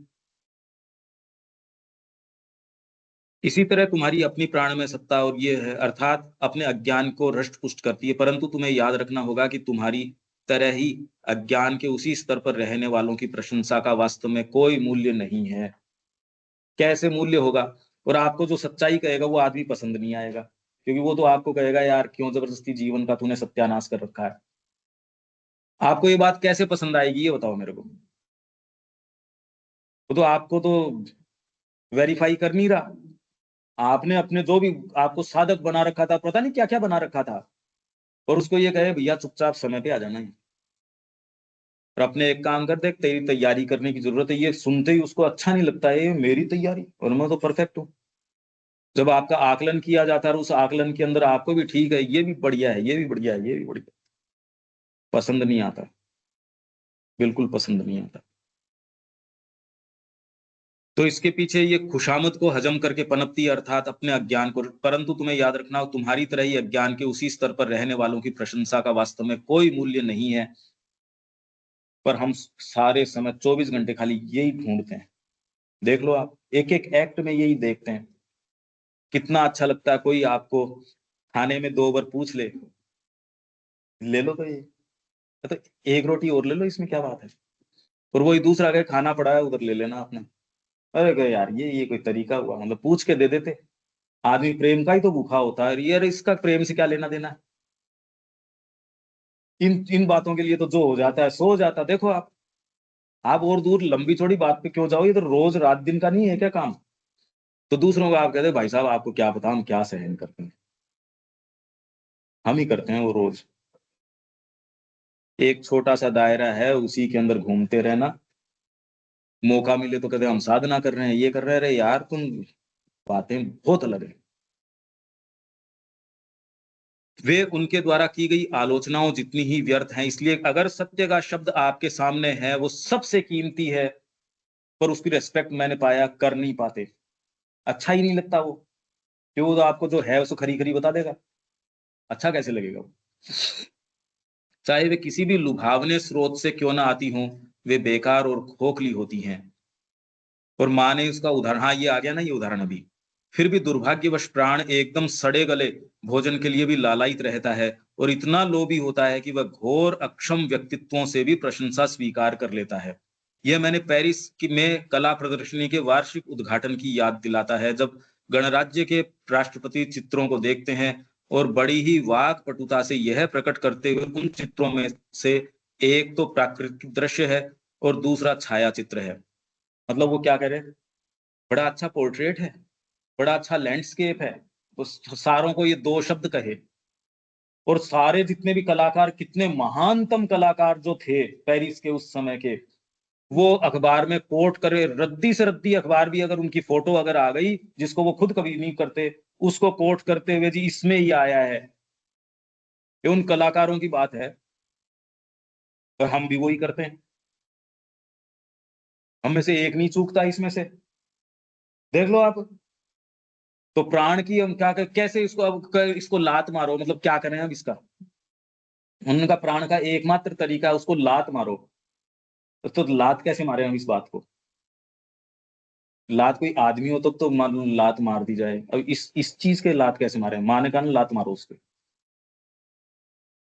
तो और चित्रकला से के बहुत ही अंतरंग आत्मशोध वाले ज्ञान की अदा के साथ टिप्पणियां करते हैं, और कुछ सेंस नहीं उसको। और ये चर्चित भी था कि इसको कला का मतलब कला इधर और ये इधर, ये पता था। आप जो सभा में आप अपने चीफ गेस्ट को बुलाते हो, आप जानते हो ये कैसा आदमी है, उसको इतना सा सेंस नहीं है। उसकी बजाय तो किसी साधक को बुलाते, पर उससे तो आपका कार्यक्रम सफल नहीं होता। अगर सच्चे साधक को बुला लेते तो उससे कोई क्या सफलता पड़ी है। सफलता तो इसकी है कि फीता किसने काटा। मीडिया तो उसके पीछे आएगी जी, वहां के वो साधक आए थे पांडिचेरी से, उन्होंने एक सच्चे साधक को बुला लिया, वो पांडिचेरी में ही नहीं जानते उसको। सच्चे टीचर को अगर आपने वेद को बुला लिया, वेद वाले को, वहां ही नहीं जानते उसको, तो क्या यार फिर तो ये सफल तो होगा नहीं कार्यक्रम। आने वाले भी कहेंगे जी कौन आ रहा है, ये आ रहे हैं, मेरे थोड़ा काम निकल गया, मेरे थोड़ा ये हो गया, मेरे थोड़ा ये हो गया, देख लो। अरे अभी यही संघर्ष तो हम अभी अपने सारों की उपस्थिति के लिए कर रहे हैं, नहीं कर रहे, यही तो संघर्ष कर रहे हैं। चित्रकार भली भांति जानते थे कि ये टीका टिप्पणियां कितनी असंगत हैं, परंतु फिर भी अपनी प्रतिभा के प्रमाण के रूप में राष्ट्रपति के कथन को उद्धृत करने का कोई अवसर नहीं चूकते। इनफैक्ट अपनी बैठक में यूं लगाया था उन्होंने, देखो इनके साथ मेरी। तो निसंदेह ऐसी है मानव जाति में प्राण सत्ता, लोलुपता से कीर्ति और ख्याति के लिए भूखी। हालांकि जिस चीज का समय है ना अभी अपने पास? 35 मिनट। हाँ, ये तो आ जाएगा। हालांकि जिस चीज का वास्तविक मूल्य है वह है सत्य की राय, और ऐसा व्यक्ति मिलता नहीं। आप गिनती शुरू करो तो नहीं मिलता वास्तव में कि आपको आपका सच्चा मित्र एक नहीं मिलता। आपने चाहे कितना भी लंबा समय बिताया हो, पब्लिक में बिताया हो, ये बिताया हो, कोई एक सच्चा मित्र जो आपको जीवन में गिरने से रोके रोके, अरे क्या करने के काम है क्या ये? सच्चा मित्र मिलता ही नहीं। बहुत बड़ी की कमाई है ये कि आपका एक मित्र है, एक आपका मित्र है जिसको आप अगर देख सको ये मेरा मित्र है। नहीं, मित्र किसको कहते हो? मैंने अपना दिल खोल के इसको बता दिया, मतलब जो सांप बिच्छू थे वो सारों को उसने भी अपने दे दिए, आपने भी दे दिए, घटिया से घटिया बातें, और बातों के हम क्या करें उसका सैंपल भी बताते शर्म आती है। आप किस तरीके को किसको मित्र कहते हो? कि वो मेरा मित्र है जिसको मैंने खोल के अपना दिल की सारी मेरी सब बता दी मैंने उसको। अगर वो सच्चा मित्र है तो आपको हाँ उसको सुन लेगा, ऐसे नहीं, पर वो आपको एक सच्चे जीवन की ओर मोल्ड करे। अरे ये क्या किया क्या किया, पर वो तो किसी को पसंद कहाँ है? वो पसंद किसको है? तो इसलिए जब कोई ऐसा व्यक्ति हो तो भागवत सत्य के साथ संपर्क में हो और जो उसे अभिव्यक्त भी कर सके, तब उसके मत या राय कोई महज प्रशंसाएं या आलोचनाएं नहीं होते, अभी तो उससे प्रकट होता है भगवान तुम्हारे बारे में क्या सोचते हैं। वो आपको जबरदस्ती लोलुपता नहीं करेगा, वो तो काम चाहेगा आपसे, माँ के चरणों में ले जाना चाहेगा, आपको सच्चे जीवन की ओर ले जाना चाहेगा। आपकी बातों से उसको कोई मतलब नहीं है, उसको पता है। अब वो पसंद कैसे आएगा? सच्चे को ही पसंद आएगा ऐसा, तो इसलिए ऐसे मित्र उनके होते नहीं। मित्र तो होते ही कहाँ हैं? जो एक सच्चा मित्र हो बहुत मुश्किल है, बहुत ही ज्यादा मुश्किल है। तुम्हारे गुणों का क्या मूल्य आंकते हैं और तुम्हारे प्रयासों पर वह अपनी अचूक मोहर लगा होती है। तुम्हारी इच्छा होनी चाहिए कि सत्य के निर्णय के सिवाय अन्य किसी चीज को मूल्यवान न समझो, और इस तरह अपने मानदंड को ऊपर उठाने के लिए तुम्हें हमेशा अपने अंदर अग्नि को, अंतरात्मा की रूपांतरकारी ज्वाला को प्रज्वलित रखना होगा। संकल्प की बात आ गई, अग्नि मतलब संकल्प। मैं शुरू से यही कहते आ रहा हूं, और कोई दूसरा इसका उपाय है नहीं। माँ भी वहीं आ रही है धीरे धीरे, इसका और कोई उपाय नहीं है। पर अगर बीज में खोट है तो आपका कभी नहीं उगेगा, कुछ नहीं होगा। अगर संकल्प में खोट है, ये व्यक्ति को अपने संकल्प को देखना पड़ेगा, और कोई कुछ नहीं कर सकता इसमें।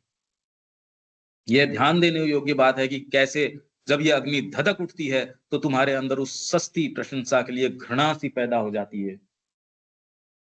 तब आपको अगर कोई कहता है तो आपको अच्छा और लगता है कि आप कुछ कर नहीं रहे। अभी तो ये है कि नहीं पंकज जी आप ऐसे कैसे कह रहे हो, फिर उल्टी हो जाती है बात। वो कह रहा है तू तो हमारा सच्चा प्रेमी है, हितैषी है, ये तो आपने जो किया ये अगर ये नहीं करते तो ये हो ही नहीं पाता था। कल हमारा खत्म हुआ तो सारों ने ये महसूस किया। अगर उस प्योरिटी को मेंटेन नहीं किया जाता तो हम जो सुबह जो अभियान कर रहे हैं, कल 918 सेशंस के ऊपर हमारा पहला वॉल्यूम हुआ, कि जिन उतार चढ़ावों से गुजरे हैं हम, और लोगों ने जो जो बातें कही हैं उसके अंदर, तो मेरे को डायरेक्टली कही हैं।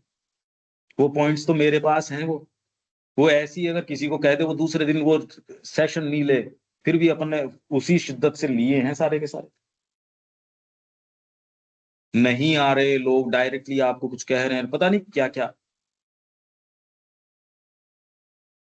जो पहले तुम्हें इतनी संतोष प्रतीत होती है, तुम यह स्पष्ट रूप से समझ जाते हो कि प्रशंसा की चाह रूपांतरित प्रकृति की एक निम्न क्रिया थी।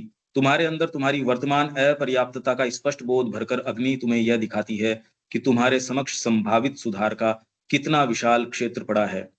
दूसरों के द्वारा तुम्हारा गुणगान किया जाना तुम्हें इतना घृणित लगता है कि जिन्हें तुमने पहले अपना मित्र माना होगा उनके प्रति तुम प्रायः कटु भाव अनुभव करते हो। यार दूर करो इसको, ये तो अभी तो सोचना पड़ रहा है, ऐसा है तो है नहीं, ये ऐसा भी होता है। जबकि समस्त आलोचना सत्य के प्रति तुम्हारी विनीत अभिप्सा में एक सुगत समिधा के रूप में स्वीकार की जाती है। समिधा जो डालते हो, अब तुम दूसरों के विरोध के कारण और अधिक खिन्न या अपमानित महसूस नहीं करते, क्योंकि कम से कम तुम अधिकतम सहजता के साथ उसकी उपेक्षा करने में समर्थ होते हो, और अधिक से अधिक तुम उसे अपनी वर्तमान अशिष्ट अवस्था का एक और प्रमाण मानते हो। जो तुम्हें अपने आप से ऊपर उठकर भगवान के प्रति समर्पण करने के लिए उत्तेजित करती है। अग्नि के प्रभाव के कारण तुम्हारे प्राण के परिवर्तन का एक और विशिष्ट लक्षण यह है कि तुम अपनी कठिनाइयों और बाधाओं का सामना एक मुस्कान के साथ करते हो। पर वो बाधाएं, हर जना कहता है संघर्ष में जीवन है, वो संघर्ष में नहीं। संघर्ष तो एक्चुअल साधना वाली बात है, उसको मुस्कान के साथ करना है। नहीं तो हर व्यक्ति कह रहा है मेरे को हर चीज में, हर चीज में चैलेंज है, यूं तो। पर ये चैलेंज लेने को कहा किसने तेरे को? ये है ना बात। तो वो अभियान लेना भी था या नहीं लेना था, ये प्रश्न करने की है। हम जबरदस्ती निकल पड़ा है ऐसे के अंदर, और फिर कह मेरे तो चैलेंज है। उधर बाढ़ आ रही है, मैं जबरदस्ती उसमें कूद गया, फिर कहते को कितना चैलेंज है। मूर्खता है ये। चैलेंज किसका है? कहा किसने आपको वो करने के लिए? अब तुम और अधिक अपनी भूलों के लिए विलाप करते हुए टाट ओढ़कर भभूत लगाकर नहीं बैठ जाते, या क्योंकि वर्तमान में तुम अपने कठिनाइयों का सामना करने में पूरी तरह सक्षम नहीं हो, इस कारण एकदम हतोत्साहित नहीं हो जाते। तुम तो बस खिन्नता को एक मुस्कान से ही भगा देते हो। 100 भूलें भी तुम्हारे लिए मायने नहीं रखती।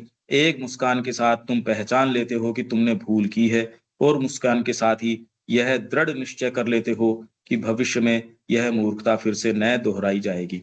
समस्त उदासी और अवसाद विरोधी शक्तियों द्वारा पैदा किया होता है। ये पक्की बात है। उनका एक तरीका ये है, पर इसमें साइकिक अवसाद दूसरी चीज है। अगर आपकी अंतरात्मा का जो प्रण मां से किया है उसमें ब्रीच आती है, तो साइकिक की जो जो उसकी है प्रॉब्लम, वो बहुत गहरी पीड़ा है। और अगर मन से आप उसको कह दो नहीं नहीं, दिलासा दे दो मन को, वो बिल्कुल नहीं हो सकती। आपने मां से प्रण किया था, और उसमें अगर ब्रीच आती है तो वो साइकिक की सैडनेस है, वो अलग है। ये वाइटल की है। विरोधी शक्ति किसको बोल रहे? नेगेटिव पावर्स, विरोधी शक्तियां, वो आपको क्या कहेंगी? आप किसी काम के नहीं हो। जो लोग आत्महत्या वगैरह करते हैं, उनकी मानसिकता किस तरीके की होती है? डिप्रेशन आ जाना। जबकि दूसरा जो दूर खड़ा है, जिसके लिए वो चीज वैसी नहीं है, वो ये समझ पाता है यार इसके लिए ये स्टेप उठाने की तो जरूरत नहीं थी। व्यक्ति ऐसे कारणों से, जिन कारणों से डिप्रेशन में आता है, दूसरा खड़ा व्यक्ति तो ये कहता नहीं। विरोधी शक्तियां आपको ऐसी चीजों में लेके जाती है, उसके रोग लगा देंगी, डिप्रेशन ले आएंगी। ये अपन बाद में पढ़ लेंगे। अपने पास एक आए थे झुंझुनू में, वो जो आपके कई है ना जो सो कॉल्ड हीलिंग वगैरह करते हैं कि जी ये बालाजी का है इनके या ये है, तो वो एक थे। और नहीं, तांत्रिक तो नहीं थे, पर उनका एक ऐसे ही हो गया। तो वो मंगलवार को और शनिवार ऐसे कुछ करते थे। अच्छा, तो वो जो आपको एक्चुअल में ये इन चीजों का पता नहीं चलता, जबकि पूरे जीवन को यही गाइड करती हैं ये सत्ताएं ही।